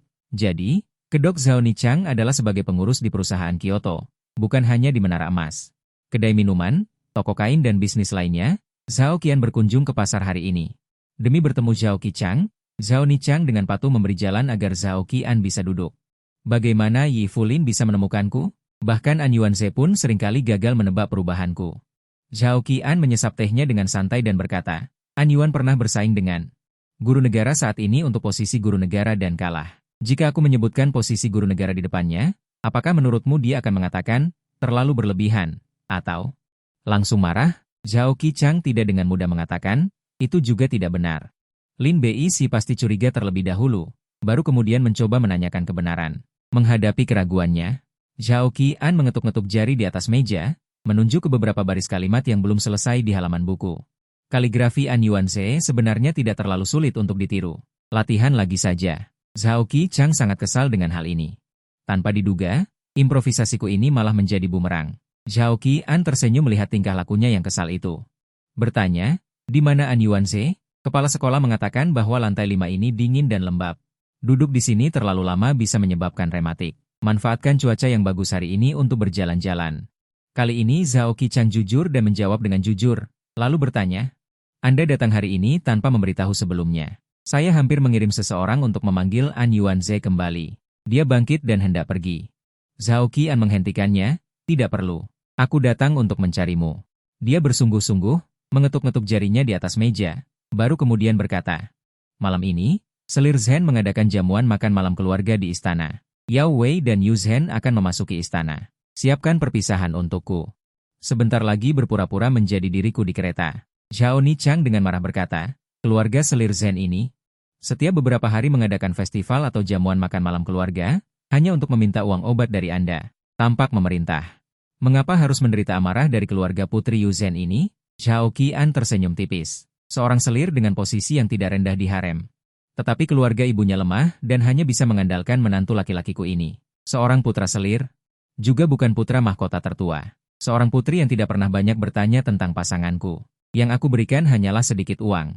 Tetapi yang aku dapatkan adalah kekuasaan dan gelar kebangsawanan High King. Mengapa disebut menderita amarah? Aku hanya melihat transaksi yang sangat menguntungkan. Alis Zhao Nichang hampir bertautan. Dia sangat ingin mengatakan bagaimana bisa. Pernikahan dianggap sebagai transaksi, tetapi dia tidak bisa mengatakannya karena dia tahu bahwa ayah angkatnya menyimpan cetak biru yang sangat megah di dalam hatinya. Dan di depan cetak biru yang megah ini, cinta seorang wanita tampak menggelikan, yang bisa dia katakan hanyalah putri Yu Zhen baru-baru ini gelisah. Dia telah mengirim orang untuk menyusup ke paviliun pemeliharaan kesehatan. Terakhir kali orang-orang dari kediaman putri dikirim, Xiao Wei membersihkannya. Perlu atau tidak perlu diperhatikan. Jika itu adalah paviliun pemeliharaan kesehatan biasa, Guruo akan kagum. Bahkan ahli terhebat pun tidak dapat menyelidiki situasinya. Putri Yu Zhen akan mempertimbangkan. Juga akan menemukan bahwa ada sesuatu yang salah dengan paviliun pemeliharaan kesehatan Zhao. Ayah angkat, biarkan aku membunuh Putri Yu Zhen. Biarkan aku berubah menjadi dirinya. Zhao Ni semakin tumbuh, dan dia sudah memiliki gagasan ini dalam benaknya. Sekarang dia akhirnya menemukan kesempatan untuk mengusulkannya. Zhao Qian menolak tanpa berpikir. Tidak mungkin. Tidak peduli apa, Yu Zhen adalah seorang putri. Wang Yu juga sering memasuki istana. Apakah kamu yakin di istana kekaisaran? Tidak ada ahli yang dapat melihat penyamaranmu? Bahkan jika orang lain tidak dapat melihatnya, bisakah kau menipu Selir Zhen? Bisakah kau menipu kaisar? Setidaknya kau tidak bisa menipu guru kerajaan. Zhao Qian dan guru kerajaan Daqian. Tidak pernah bertemu beberapa kali, juga tidak pernah bertarung, tetapi Zhao Ni. Seni 1000 transformasinya, bahkan An Lechang dapat melihat petunjuknya, apalagi saat itu. Guru kerajaan saat ini yang mengalahkan An Lechang. Zhao Ni langsung lesu dan lesu. Zhao Qian berkata, Yu Zhen ada di sini, dan kau masih menyelidiki untukku terlebih dahulu. Asal-usul Kem Gongxin itu dengan jelas. Terlalu banyak ahli pedang di kuil awan putih. Berita itu rahasia. Sulit untuk menyelidiki berita. Zhao Ni mengusulkan, aku ingin meminta bantuan Lao Si. Lao Si setidaknya adalah seorang petugas. Terkadang seragam resmi lebih baik daripada apapun. Lao Si yang dia sebutkan adalah putra keempat Xiao Qian, Zhao Guanxiang. Ini adalah anak yang memberontak. Awalnya, setelah keluar dari paviliun pemeliharaan kesehatan, Zhao Qian ingin mengaturnya untuk diusir. Tapi dia tidak mau. Dengan leher yang kaku, dia dengan keras kepala menyembunyikan nama aslinya dan mendaftarkan dirinya sebagai yatim piatu. Ujian Sun Tianjian dari pengadilan. Tetapi tempat apa itu Sun Tianjian? Itu adalah wilayah guru kerajaan. Dengan kesaksian guru kerajaan, tangan Zhao Qian tidak bisa masuk ke Sun Tianjian sama sekali. Dan Zhao Guanxiang bergabung dengan Sun Tianjian. Langkah terakhir Guanxiang adalah untuk mengetahui apakah identitas guru itu jelas. Pada saat itu, paviliun pemeliharaan kesehatan Zhao, untuk menanggapi penilaian Sun Tianjian. Juga tahu itu sangat kacau. 5 tahun telah berlalu, Zhao Guanxiang tanpa bantuan Zhao Qian. Bahkan jika ada kesalahan dalam prinsip pengawas langit, sekarang dia adalah perwira pengawas langit, jabatan resmi peringkat 7. Dia juga memimpin seratusan orang, meskipun jabatannya tidak tinggi, dia sangat dihormati di pengawas langit. Bahkan bisa disebut tokoh terkenal yang menjadi pusat perhatian di ibu kota. Setelah pernikahan Zhao Qian diputuskan, masalah ini diserahkan kepada Anda dan Guanxiang untuk menanganinya. Apakah itu Li atau Lu dengan cara tertentu? Itu sudah hadiah. Begitu dia keluar, beberapa temannya berada di luar. Berjongkok menunggu anak-anak Tombaku menang. Kak Lu, aku menghasilkan 3.000 perak hari ini. Anak-anak ini tidak terlalu tua, yang tertua berusia 15 atau 16 tahun. Yang termuda baru berusia 7 atau 8 tahun. Li dan Lu sangat marah. Memalukan, memalukan. Apa itu? Iya ema. Aku seorang sarjana yang memiliki nama baik. Tahukah kau seorang sarjana? Bahkan tidak perlu berlutut di hadapan Tuan Prefektur. Bagaimana bisa begitu kasar dan menyinggung? Tapi ekspresi marahnya ini benar-benar tidak dilatih. Tidak hanya tidak bertaruh pada anak-anak tombak kecil ini, tetapi juga membuat mereka mendorong dan pergi dengan malu. Anak kecil pertama yang memakai topi harimau meremas ke sisi kaki Li dan Lu dan mengulurkan tangan untuk menarik ujung bajunya. Mendongak, memperlihatkan wajah kecil polos yang masih berhingus, dan ketika tersenyum, dia memperlihatkan gigi yang tanggal beberapa. Kak Lu, aku menghasilkan uang. Lihat, dia membentangkan telapak tangannya seperti mempersembahkan harta karun, memperlihatkan 2 koin tembaga besar di dalamnya. Li dan Lu menggendongnya dan berkata sambil bercanda, "Uang apa ini? Bulan ini aku bertemu dengan orang kaya dan menghasilkan banyak uang. Panggil aku kakak sarjana. Kakak sarjana akan mentraktir kalian roti bakar." Salah satu anak tampak lapar. "Apakah ada daging? Apakah ada?" "Makan daging keledai saja. Daging keledai itu harum." Li dan Lu melambaikan tangannya dengan lebar. Anak-anak bersorak gembira dan berteriak dengan keras di sekitar Li dan Lu, "Kakak sarjana! Kakak sarjana!" Seolah takut dibangunkan, sebuah warung kecil yang menjual roti bakar di dalam memberi. Setiap anak memegang roti bakar daging keledai di tangannya, dan tidak menempati tempat khusus dengan tenda untuk orang-orang kaya. Mereka berjongkok di dekat dinding, makan dengan rakus dengan mulut penuh minyak, sangat harum. Anak-anak kecil ini semua adalah anak-anak para buruh kasar di dermaga Chengxi. Keluarga mereka miskin dan tidak bisa naik, biasanya mereka menangkap ayam dan menggoda anjing di daerah kumuh, kadang-kadang juga melakukan pencurian kecil. Liu Lu juga tinggal di daerah kumuh Chengxi, tetapi kelahirannya jauh lebih baik daripada anak-anak miskin ini. Ayahnya belajar membaca dari pemilik toko obat ketika dia menjadi magang di toko obat di tahun-tahun sebelumnya, setelah Zhao Xi Trading menetap di Chengxi. Dia sangat beruntung menjadi seorang pengurus kecil di perusahaan dagang, bertanggung jawab untuk menghitung barang-barang yang dibawa dari dermaga. Ayah Li merasa bahwa dirinya hanya karena bisa membaca. Ada perbedaan besar dengan para buruh kasar di dermaga, sangat mementingkan kata-kata, belajar mengubah nasib. Jadi dia dengan cepat memberi putranya semua yang dia miliki untuk membeli 4 harta karun ruang belajar. Mengundang guru untuk mempersiapkannya mengikuti ujian, sayang sekali Liu Lu juga belajar dengan giat. Tetapi dia benar-benar bukan bahan untuk belajar. Setelah belajar hampir setengah hidup, dia hanya lulus ujian Xiucai, 2 bulan yang lalu. Ayah Li meninggal dunia, Liu Lu harus berkabung selama 3 tahun. Dia bahkan tidak memenuhi syarat untuk berpartisipasi dalam ujian kekaisaran berikutnya. Apalagi menjadi seorang pejabat, seluruh sumber pendapatan keluarga bergantung pada ayah tua. Sekarang ayah tua telah meninggal dunia. Masih ada ibu tua yang sakit-sakitan di rumah yang perlu dirawat, beban untuk menghidupi keluarga jatuh ke pundak Liu Lu. Liu Lu tidak pandai belajar. Tetapi dia cerdas, dan hanya ingin mencari pekerjaan di toko. Setelah berjalan-jalan di sekitar toko, dia menemukan cara untuk menghasilkan uang yang jauh lebih baik daripada menjadi juru tulis atau magang di toko. Jadi dia kembali ke daerah kumuh dan meminta bantuan anak-anak tetangga kiri dan kanannya. Awalnya hanya mencoba-coba, tanpa diduga bisnisnya cukup baik, anak-anak yang mengikutinya ini. Kadang-kadang pendapatan harian mereka lebih banyak daripada ayahnya yang bekerja sebagai buruh kasar di dermaga. Liu Lu juga lapar. Dia menghabiskan 1 huo xiao dalam 2 atau 3 gigitan, dan dia hanya merasa 3/4 kenyang. Dengan enggan melihat 2 huo xiao yang tersisa di bungkusan kain minyak, dan merasakan uang yang tersembunyi di lengan bajunya. Dia ragu-ragu sejenak, lalu membungkus bungkusan kain minyak, memasukkan kedua huo xiao itu ke dalam pelukannya. Oke, sudah kenyang, mari bekerja keras lagi sore ini, hari ini mataharinya tidak terlalu terik. Bahkan mengambil dan lari adalah hal yang sama. Toko-toko kadang-kadang memeriksa orang, tepat ketika Liu Lu berteriak kepada anak buahnya. Ketika anak-anak ini berteriak, mereka melihat sekelompok petugas kota yang memegang tongkat kayu. Dengan marah berjalan menuju kios Huo Xiao, yang memimpin adalah seorang pengurus dengan kumis berminyak. Pengurus itu datang ke depan kios Huo Xiao. Sambil menyebut 2 teko minyak anjing besinya, dia melihat sekeliling dan akhirnya menatap Liu Lu. Dengan satu gerakan jari, dia segera dibawa pergi oleh orang-orang di sekitarnya, membuat Liu Lu begitu ketakutan hingga kakinya lemas. Dia berpikir, selesai. Seperti yang diharapkan, dia diperhatikan oleh orang-orang di atas klan Fang, 2 pengawal klan Fang yang ahli dalam seni bela diri. Ketika kakak laki-lakinya ditangkap oleh mereka, dia tidak tahu dari mana keberanian itu datang, dan berteriak dengan suara serak. "Aku bertanggung jawab sendiri, ini tidak ada hubungannya dengan anak-anak ini. Tidak. Bawa semua anak-anak berbulu ini juga." Liu Lu dan anak-anak itu pergi bersama orang-orang klan Fang dengan bersemangat. Akhirnya, mereka dibawa ke depan sebuah toko. Bukankah ini Liang Hang? Hanya dipukuli dan dibuang dari klan Fang. Tanpa diduga, kali ini dia dibawa ke Liang Hang. Dia memperhatikan bahwa ada banyak pekerja di Lianghang saat ini, beberapa duduk di tangga. Melepas papan nama di pintu toko, atau memindahkan barang-barang keluar dari toko, bolak-balik. Dia tertegun, bertanya-tanya apa yang sedang terjadi. Li Yulu masih tidak mengerti situasinya. Dia ditendang di pantat. Apa yang kamu bengong? Bantu memindahkan barang. Kenapa? Dia belum sempat mengucapkan kata-kata ini, ketika dia mendongak dan melihat tatapan garang. Pengawal klan Fang yang membawa tongkat segera menelan kata-katanya. Dia dengan patuh pergi dan membantu para pekerja memindahkan barang. Anak-anak buahnya juga ikut membantu memindahkan karung-karung beras dari gudang Lianghang dan memindahkannya ke kereta keledai di luar Lianghang. Hatinya terasa berat. Karung demi karung diisi, dan kereta keledai yang penuh dengan karung beras berhenti satu demi satu. Setelah sibuk selama 2 atau 3 jam, barang-barang di Lianghang akhirnya dipindahkan, hanya menyisakan toko yang kosong. Li Yulu hanya merasa pusing, tangannya lecet karena karung beras yang kasar, meskipun dia berasal dari keluarga miskin. Sejak kecil, keluarganya tidak pernah memintanya melakukan pekerjaan berat apapun.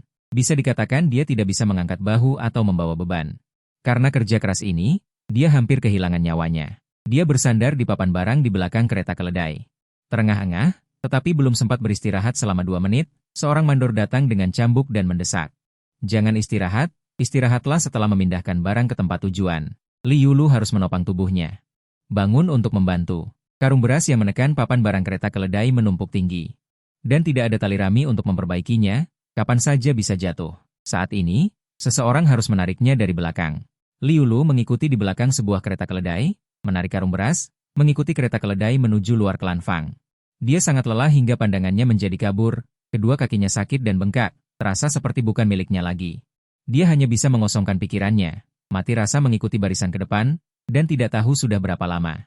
Terdengar dari depan barisan, tiba-tiba ada tarikan, berhenti, kereta kuda berhenti. Li Yulu tidak bereaksi, hampir saja tersandung dan jatuh ke tanah, ketika dia memegangi papan muatan. Ketika dia mendongak ke depan, dia terkejut menemukan bahwa di depannya ada deretan dermaga, di luar dermaga. Sebuah kapal barang dari perusahaan pelayaran yang menyebabkan kecelakaan sedang bersandar, papan dari palka kapal langsung turun ke pelabuhan, para pekerja keras berpakaian kain linen yang ketat. Mencoba bolak-balik di tepi galangan kapal, barang-barang putih dan harum dibawa dari kapal, dan di sisi barat laut dermaga. Beberapa gudang kayu besar dibangun, itu adalah tempat dermaga sementara menyimpan barang, tim kereta kuda yang datang dengan cara yang sama ini. Dengan teratur memindahkan beras yang dibawa ke salah satu lumbung padi, perusahaan pelayaran beras, gudang besar dermaga. Li Yulu diam-diam mengunyah kata-kata ini dalam hatinya. Sosok seseorang secara bertahap muncul di benaknya, dan pada saat ini, pengurus perusahaan dagang yang berjanggut minyak anjing berjalan ke arahnya, membawa kantung air di tangannya. Minumlah air. Li Yulu mengambil kantung air, tidak sabar untuk minum. Sebelum Jin Yu, dia tidak pernah merasa bahwa air putih bisa begitu bersih, sampai dia menuangkannya ke perutnya. Dia kemudian meletakkan kantung air, mengembalikan kantung air kepada pengurus berjenggot minyak anjing, dan mengucapkan terima kasih. Terima kasih, pengurus berjenggot minyak anjing menyimpan kantung air, dan berdeham kecil berkata, tahu kenapa kamu, Jin Yu, ada di sini? Tahu? Li Yulu tersenyum pahit, bawahan Jin Yu mengganggu, danau melanggar aturan. Pengurus berjenggot minyak anjing meliriknya, seolah tersenyum, kamu juga jangan merasa dirugikan. Hal-hal yang kamu lakukan dengan anak-anak itu di pasar, apakah kamu tahu seberapa buruk pengaruh yang kamu berikan? Baru berapa lama ini? Berapa banyak nomor antrian yang muncul di luar pasar? Kamu, Sarjana Li, pernah membaca buku, dan masih tahu malu. Tetapi orang-orang itu berasal dari preman dan bajingan, mereka menghalangi para pelanggan yang datang ke pasar, dan bertanya kepada setiap orang apakah mereka ingin membeli nomor antrian. Jika mereka tidak membeli, mereka akan menarik dan tidak membiarkan mereka pergi. Berapa banyak pelanggan yang tidak mau datang karena ini? Berapa banyak kerugian pasar kita? Du Jing hanya memintamu melakukan beberapa pekerjaan kasar, memintamu untuk belajar, sebagai contoh. Mengerti? Kata-kata itu membuat Li Yulu merasa malu. Pengurus berjenggot minyak anjing berdeham. Dia berkata lagi, selain itu, anggota tim orang mulia memiliki pesan, biarkan kamu memikirkannya baik-baik. Mengapa toko beras lain di Kyoto menjual 5.000 miliar tong beras, sementara toko beras HO hanya menjual 3.500 miliar tong, dan hanya menjual satu pasar dalam sehari? Ini memberimu petunjuk, kekeringan besar di wilayah ibu kota, 5 beras di Provinsi Jing, perumpamaan LV Lauhai segera menghadirkan peta besar. Di Daking, lebih dari 2 meter diproduksi di 2 provinsi, Provinsi Jing dan Provinsi Yang. Provinsi Jing paling dekat dengan Kyoto. Dapat bolak-balik ke Kyoto dalam 5 hari melalui kanal. Oleh karena itu, sebagian besar beras di Kyoto dipasok oleh Provinsi Jing. Kekeringan di Provinsi Jing pasti akan menyebabkan harga beras di ibu kota melonjak. Harga beras di Kyoto di tahun-tahun sebelumnya hanya 4 koin, tetapi sekarang kekuatannya habis. Meskipun kenaikannya tidak kecil, itu masih dalam kisaran yang dapat diterima oleh orang-orang. Para pedagang jahat yang selalu menyimpan barang akan mengambil kesempatan ini untuk menaikkan harga beras. Tidak ada dokumen resmi yang dikeluarkan oleh pengadilan. Misalnya, Lu menangkap kilasan inspirasi di hatinya dan matanya tiba-tiba berbinar. Saya mengerti. Zhao Si Shanghang menjual beras, bukan untuk menjual beras kepada orang-orang, tetapi untuk memberitahu pedagang biji-bijian lain di kota Kyoto bahwa Zhao Si Shanghang hanya menjual beras dengan harga 3.100. Akhirnya, itu adalah kota Zhenbai Zhao Si Shanghang. Mengapa tidak dalam untung dan rugi toko biji-bijian? Sebagian besar pedagang biji-bijian di kota Kyoto mengimpor barang dari provinsi Jing. Jika mereka bersatu untuk menaikkan harga, saya khawatir harga beras di kota Kyoto akan meroket. Tetapi ada pengecualian di kota Kyoto, yaitu Zhao Si Shanghang. Akar Zhao Si Shanghang ada di provinsi yang akan sebanding dengan provinsi Jing yang tidak terlalu luas. Provinsi yang adalah lumbung biji-bijian daging yang sebenarnya. Keluarga Zhao benar-benar ingin mengangkut biji-bijian dari provinsi yang dapat menyingkirkan semua toko biji-bijian di seluruh kota Kyoto. Oleh karena itu, keluarga Zhao menjual biji-bijian seharga 3.100. Jiun tidak berani menjual biji-bijian dengan harga selangit. Keluarga Zhao hanya menjual biji-bijian selama 1 jam sehari, yaitu untuk memberi pedagang biji-bijian lain jalan keluar. Pelayan Hu dengan kaki anjing melirik Liu Yu dengan berbeda dan mengangguk. Otaknya memang fleksibel, tetapi Anda tidak melihatnya secara menyeluruh. Kekeringan besar di provinsi Jing kali ini. Toko-toko biji-bijian di kota Kyoto telah menimbun sejumlah beras setelah mendengar berita itu, menunggu untuk menghasilkan banyak uang dari bencana nasional. Banyak keluarga telah meminjam pinjaman besar untuk ini. Tuan rumah mengambil tindakan kali ini. Saya tidak tahu berapa banyak toko biji-bijian. Menimbun sejumlah besar beras tidak dapat dijual. Itu untuk menyoroti bahwa biji-bijian ini hanya akan menjadi lebih tua dan lebih tua di gudang. Semakin lama disimpan, semakin kurang berharga, tetapi pinjaman besar yang terutang menghasilkan bunga dari hari ke hari. Semakin banyak yang terutang setiap hari. Pada akhirnya, mereka yang masih memiliki gaji biji-bijian sedikit. Toko biji-bijian yang meminjam uang untuk menimbun barang setidaknya bisa bertahan, tetapi toko biji-bijian lainnya. Untuk membayar pinjaman, beras yang ditimbun hanya dapat diberikan kepada kita sebagai kreditur dengan harga yang lebih rendah dari pasar. Zhao Si Shanghang belum mengatakan apa-apa, tetapi mereka harus menghancurkan panci dan menjual besi. Sejumlah besar uang di langit. Pada akhirnya, bahkan merek dagang mungkin bermarga Zhao. Perasaan meminjamkan uang juga merupakan permainan yang dimainkan oleh Zhao Si Shanghang, bukan? Liu Yu hanya merasakan pintu ke dunia baru. Pinjaman emosional juga merupakan trik yang digunakan oleh perusahaan Zhao Si, kan? Liu Yu hanya merasa gerbang dunia baru telah terbuka. Perlahan dibuka di depannya. Ternyata Jing Xiang tahu bahwa dia masih bisa melakukan ini. Bisnis pasar berjalan dengan baik. Tidak hanya mampu melewati malapetaka, tetapi juga mampu membangun negara dan mensejahterakan rakyat. Liu Li sangat menghormati pemilik di balik layar perusahaan dagang Zhao Si. Bahkan kekagumannya mencapai puncak, berharap menjadi anjing di bawah pintunya. Dia menarik napas dalam-dalam dan membungkuk kepada manajer Go Youhu. Saya ingin tahu apakah saya bisa bertemu dengan orang mulia itu?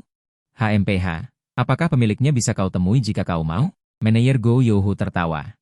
Bisa dibilang kau beruntung, anak muda. Kau mengatakan satu hal yang benar di depan pemiliknya. Pemilihan lokasi toko biji-bijian adalah pertimbangan yang kurang tepat dariku saat itu. Hanya berpikir bahwa pemiliknya tidak peduli dengan sebuah toko. Tidak masalah jika toko itu dibuka di daerah yang ramai, sehingga orang-orang di kota Kyoto bisa melihat sikap perusahaan dagang Zhao Si terhadap harga biji-bijian. Tetapi sekarang aku memikirkannya, bahkan jika toko biji-bijian Zhao Si dibuka di selokan, toko biji-bijian lain di kota Kyoto harus mendengarkan apa yang dia katakan.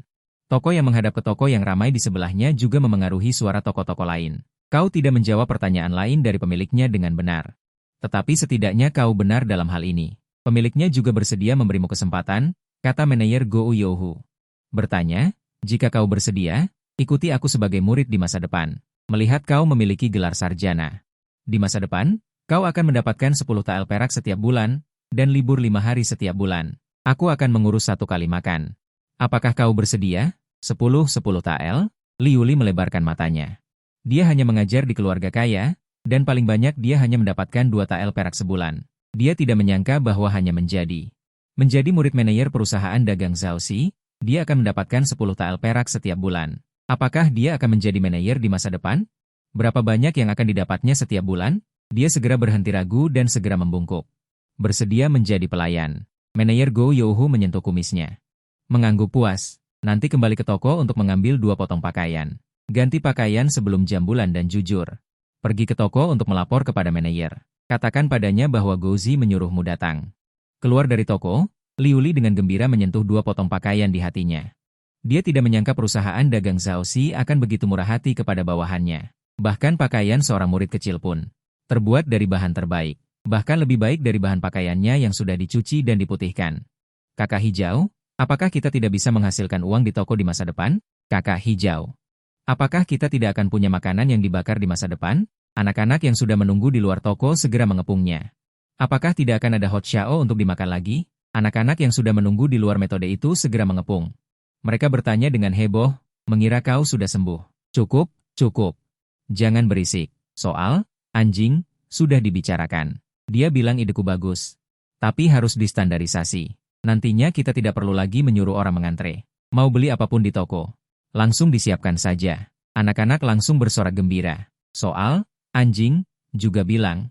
Nantinya kalau kerja harus pakai baju yang sama. Kita akan buatkan semua baju baru. Mau? Tidak? Mau. Li Yuyu melambaikan tangan dengan semangat. Kalau begitu, sekarang pulang. Dia dikerumuni anak-anak, bersiap pergi, menuju daerah kumuh di barat kota. Saat itu juga, sebuah kereta kuda melewati mereka. Kusir kereta adalah seorang tua renta. Matanya lurus ke depan. Li Yuyu menyadari saat kereta lewat, tirai kereta terbuka sedikit. Dia juga mengenali kereta itu. Dia berhenti dan dengan hormat menghadap ke arah kereta itu pergi. Membungkuk dalam-dalam. Anak laki-laki kecil yang memakai topi harimau menyedot ingusnya dan menatapnya dengan bingung. Kakak, apa yang kau lakukan? Melihat kereta itu menjauh. Li Yuyu baru menegakkan tubuh, tersenyum dan mengelus kepala anak laki-laki itu. Tidak apa-apa. Di dalam kereta, Zhao Qian meletakkan biji teratai. Kedatangannya hari ini ke tempat itu. Li Yuyu bisa dibilang kejutan kecil. Tapi dia tidak terlalu peduli pada Li Yuyu, hanya menganggapnya sebagai bidak catur yang diambil begitu saja. Terlalu banyak orang berbakat di dunia ini, tetapi hanya sedikit yang benar-benar berhasil.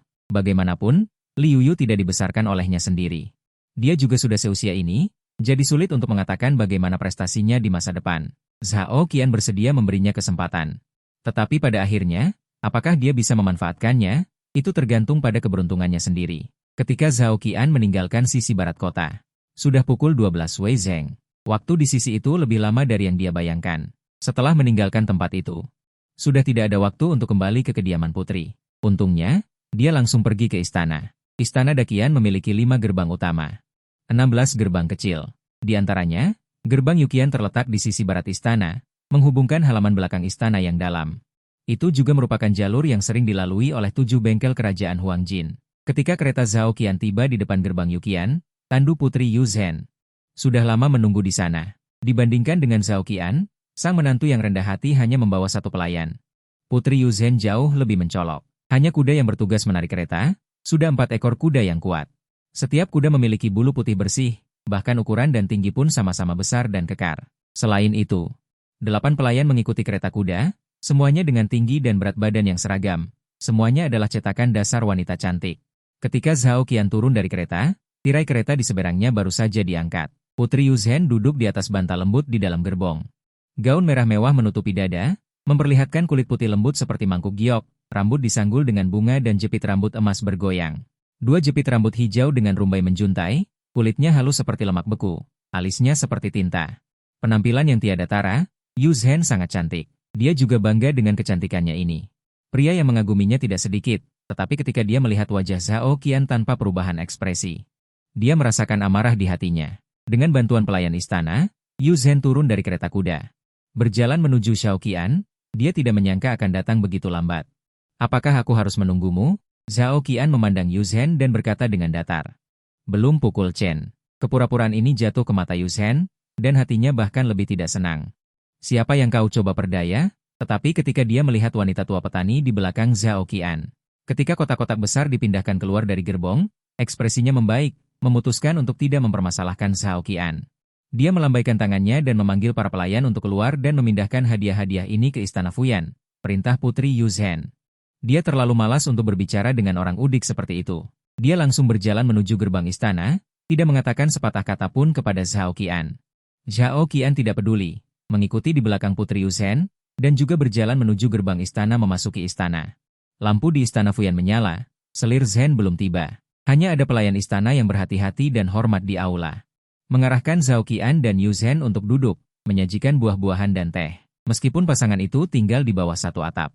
Namun, sudah lama sejak mereka duduk bersama dan minum teh seperti ini. Mereka berdua terdiam. Setelah duduk, mereka menyesap teh masing-masing. Setelah lama terdiam, Putri Yuzhen membuka mulutnya terlebih dahulu. Kau pasti sudah tahu apa yang boleh dan tidak boleh dikatakan saat bertemu ibu selir. Zhao Qian berkata dengan tenang, apa gunanya mengatakan atau tidak mengatakan? Ada banyak orang di kediaman putri. Orang tua yang keluar dari istana Fuyan, apakah selir Zhen tidak tahu ketika Putri Yuzhen memainkan trik kecil? Kaisar Agung tahu, dia juga tidak berpikir itu masalah besar. Para bangsawan dinasti Daqian. Ada banyak yang bermain lebih boros dari ini. Putri Yuzhen sangat tidak puas dengan sikapnya dan berkata, kau memiliki pemikiran ini, itu menyelamatkan banyak kata-kataku. Ada juga hal kecil lainnya. Dia pura-pura menyinggung Zhao Qian. Beberapa hari yang lalu ketika aku masuk istana untuk menemui ibuku, aku mendengar ibuku mengeluh bahwa istana Fuyan sepi. Berpikir untuk membiarkan Zhao Qian masuk istana untuk menemani ibuku. Bukankah keluarga Zhao Anda membuka pusat kesehatan di ibu kota dan menerima banyak anak yatim piatu? Beberapa hari lagi, aku akan mengirim orang untuk memilih beberapa anak dari pusat kesehatan Zhao. Putri Yuzhen tiba-tiba merasakan hawa dingin yang tak dapat dijelaskan. Dia hanya merasa lehernya dingin. Dia menatap Zhao Qian dengan pikiran yang tidak pasti, tetapi melihat ekspresi Zhao Qian biasa saja. Tidak ada kelainan. Ilusi, sementara Putri Yuzhen dengan curiga melihat ke kiri dan ke kanan. Zhao Qian meletakkan cangkir teh dan bertanya, jumlah anak yatim piatu yang ditampung oleh Guantang di ibu kota lebih banyak. Mengapa Yang Mulia tidak pergi ke Guantang untuk memilih orang untuk masuk istana? Putri Yuzhen terdiam sesaat, dan berbohong. Apa yang kubicarakan padamu adalah apa yang harus kamu lakukan.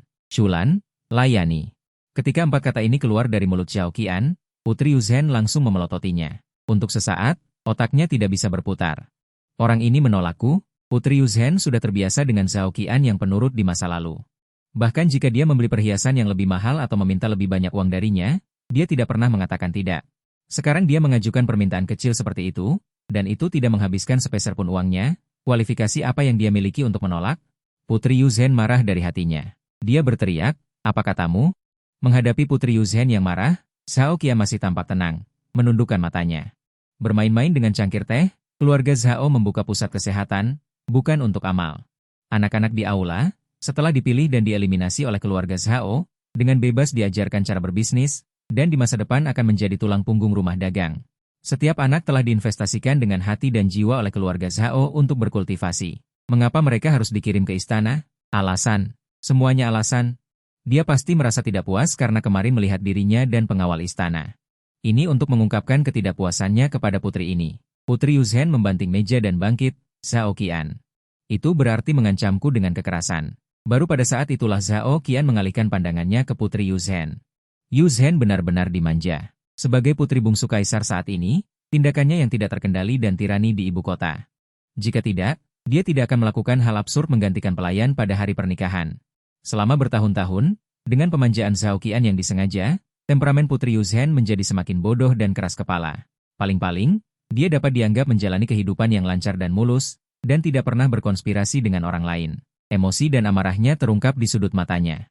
Tanpa niat jahat, jadi di mata Zhao Qian, Yuzhen hanyalah orang bodoh dengan kecantikan saja. Tidak perlu membuang waktu untuknya, penuhi saja apa yang dia inginkan. Wanita seperti ini justru mudah dihadapi. Jika bukan karena Gong Xining yang asal-usulnya tidak jelas, dia tidak keberatan terus bersaing untuk menjadi pemimpin.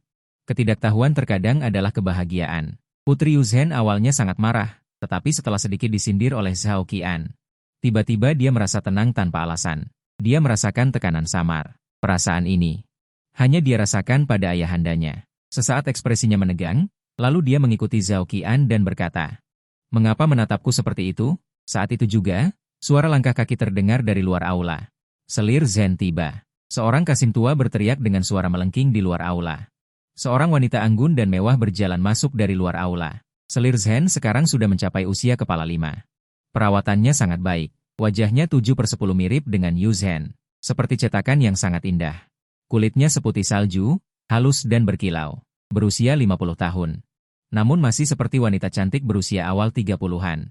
Masa lalu yang dewasa dan menawan, terutama matanya. Bulu mata yang panjang sedikit melengkung ke atas, seolah-olah bisa memikat jiwa dalam sekejap mata.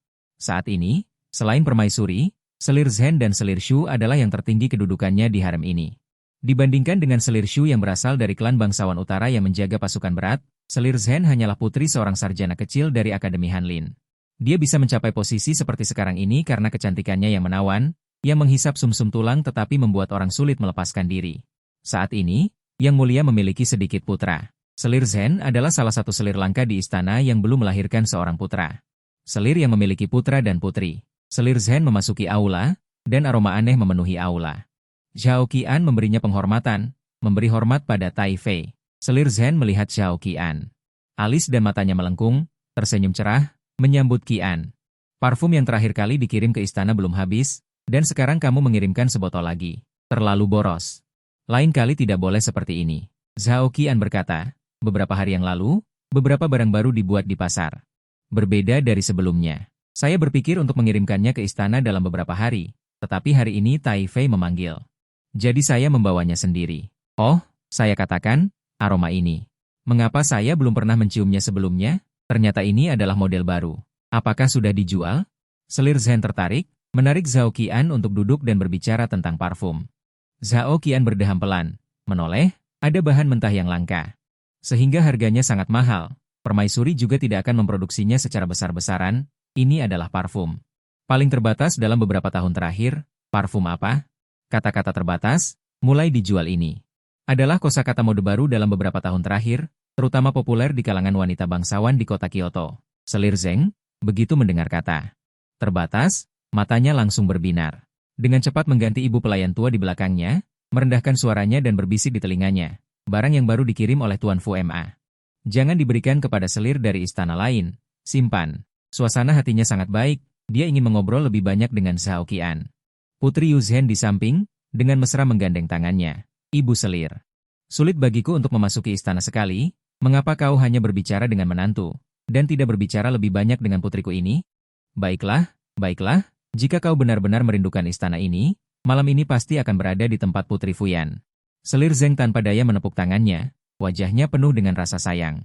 Putri Yu Zhen tersenyum dan menjawab. Tentu saja aku harus menemani ibu selir. Setelah berlatih, para pelayan istana diam-diam keluar. Berbagai hidangan lezat dihidangkan di atas meja, Zhao Qian menemaninya minum beberapa gelas anggur. Melihat Selir Zeng dan Putri Yu Zhen, dan ibu dan anak mereka yang saling mencintai, tatapannya tanpa sadar. Jatuh di kursi seberang, di depannya, ada satu set peralatan makan kosong. Itu adalah pangeran keempat, yaitu kakak laki-laki Putri Yu Zhen dari ibu yang sama, saudara iparnya, mungkin menyelinap pergi hari ini. Selir Zeng sampai sekarang, hanya berbicara tentang kehidupan sehari-hari, sepertinya dia ingin menunggu saudara iparnya ini. Datang sebelum membahas masalah yang sebenarnya. Tetapi setelah menunggu dan menunggu, pangeran keempat tidak datang. Melainkan pelayan istana yang melayani pangeran keempat dan menggendong bayi kembali. Pelayan istana datang ke sisi Selir Zeng. Membungkuk dan mengucapkan beberapa patah kata, wajah Selir Zeng langsung menjadi muram, dan dia berbisik. Dasar anak nakal, apakah dia masih ingat siapa ibunya? Ibu Selir? Apa yang terjadi dengan kakak keempat? Putri Yu Zhen bertanya dengan prihatin. Selir Zeng dengan enggan memaksakan ekspresi wajah. Mendengus pelan dan berkata, tidak perlu menunggu kakakmu yang sudah mati itu, malam ini dia mengikuti pangeran kedua. Ke perjamuan permaisuri, tidak datang ke Fuyan Gong. Minum secangkir anggur. Ada sedikit kejelasan di hatiku, Yang Mulia saat ini sudah sangat tua, namun belum menetapkan putra mahkota. Dapat dikatakan bahwa fondasi negara terguncang, semua orang di dalam dan di luar istana berharap agar putra mahkota segera ditetapkan. Dan dalam beberapa tahun terakhir, seruan semakin tinggi, perebutan tahta oleh keempat putra, sudah terang-terangan dan tersembunyi. Pertempuran telah dimulai, bukan lagi rahasia, dan sikap Yang Mulia terhadap hal ini adalah tidak menyatakan sikap, tidak secara jelas condong ke pangeran mana yang akan menjadi pewaris tahta. Juga tidak secara terbuka menekan pertempuran antar pangeran, hanya duduk di posisi tinggi itu, seolah-olah bermaksud. Siapapun yang meyakinkan orang lain, maka aku akan mewariskan tahta kepada siapapun. Namun, meskipun dikatakan perebutan tahta oleh keempat putra, tetapi ada pengacau yang ikut campur. Itulah pangeran keempat, meskipun pangeran keempat dilahirkan oleh Selir Zhen, tetapi kekuatan keluarga ibunya. Dia bukanlah selir kesayangan maupun seorang putri. Dia memiliki sedikit pengaruh dalam pemerintahan. Terlebih lagi, dia juga tidak memiliki bakat sastra dan militer yang luar biasa. Juga tidak memiliki bakat, dia hanyalah orang yang biasa-biasa saja. Sungguh sulit membayangkan alasan untuk mendukungnya naik tahta dan menjadi kaisar, bahkan pangeran tertua yang dilahirkan oleh Selir Gui. Setidaknya dia memiliki bakat sastra dan militer, dan telah mencapai alam manusia surgawi pada usia 50 tahun, ditambah dengan prestasi militer yang gemilang dalam membelah sungai Po. Karena bahkan dia, Tidak dapat melihat bahwa pangeran keempat memiliki kemungkinan untuk naik tahta. Dia tidak pernah melakukan bisnis yang merugi, apalagi saat perebutan tahta. Apakah Dang Qian punya ide? Belum waktunya dia menginjakkan kaki di kubangan ini, namun tampaknya pangeran keempat, setidaknya ada satu hal yang baik, yaitu memiliki kesadaran diri, mengetahui bahwa dirinya tidak memiliki kekuatan untuk merebut tahta, jadi lebih baik memeluk paha yang kuat lebih awal. Berharap bahwa setelah pihak lain naik tahta, dia akan mengingat jasa mengikuti naga, dan mendapatkan tempat yang baik untuk menjadi raja. Membelah tanah untuk menjadi raja, hanya saja pangeran keempat memiliki kesadaran diri seperti itu, tetapi ada orang yang tidak. Putri Yuzhen sedikit kesal, mengerutkan kening pada Yan Dui, dan berkata, apa yang dilakukan saudara keempat? Terburu-buru untuk dipermalukan? Dia tahu betul bahwa saudara kedua memiliki peluang menang. Selir Zhen terkejut. Dengan cepat menghentikan Yuzhen untuk melanjutkan, dan pada saat yang sama memberi isyarat kepada orang kepercayaannya di belakangnya, meminta orang untuk menyingkirkan orang lain di aula. Setelah semua membersihkan diri, dia baru mengerutkan kening dan berkata, mengapa kamu mengatakan semua ini? Dinding memiliki telinga, apakah kamu tidak takut akan bencana yang keluar dari mulut? Putri Yuzhen menggigit bibir bawahnya dengan erat. Tangan Giok yang menekan rok istana mengepal, dengan kebencian berkata, alangkah baiknya jika aku adalah seorang pria. Omong kosong apa itu? Kata Selir Zeng sambil tertawa kecil, mengangkat gelas anggurnya untuk memberi hormat kepada Zhao Qian. Qian, jangan khawatir. Kakak keempatmu hari ini ada urusan, jadi kita tidak bisa berkumpul sebagai keluarga. Zhao Qian mengangkat gelas anggurnya. Tidak apa-apa. Selir Zeng menyesap anggurnya. Pipinya sedikit memerah. Jarang sekali, di istana ini. Pertama, Yuzhen tinggal di luar istana sepanjang tahun dan hanya beberapa kali masuk istana dalam setahun, dan wataknya semakin dingin dari hari ke hari. Meskipun setiap bulan dia datang ke istana Chengyan untuk menyapa Selir, dia selalu datang dan pergi dengan tergesa-gesa. Zhao Qian menghibur. Sejarawan agung benar, menantu terlalu kurang pertimbangan. Di masa mendatang, saya dan Yang Mulia akan sering berkunjung ke istana. Selir Zeng menggelengkan kepalanya. Selir tidak menyalahkan kalian, Selir hanya mengatakan ini. Hanya ingin kalian segera punya anak, nanti biar Selir yang merawat mereka, agar istana Chengyan ini lebih ramai. Anak, wajah Putri Yuzhen langsung membeku, tak berdaya. Putri Yuzhen menarik lengan Selir Zeng, berkata dengan nada manja, masalah anak ini tidak bisa langsung ada begitu saja. Kakak kedua sudah berusia 50 tahun, tetapi belum punya satu anak pun. Apalagi aku masih muda, aku tidak ingin menjadi seorang ibu secepat ini.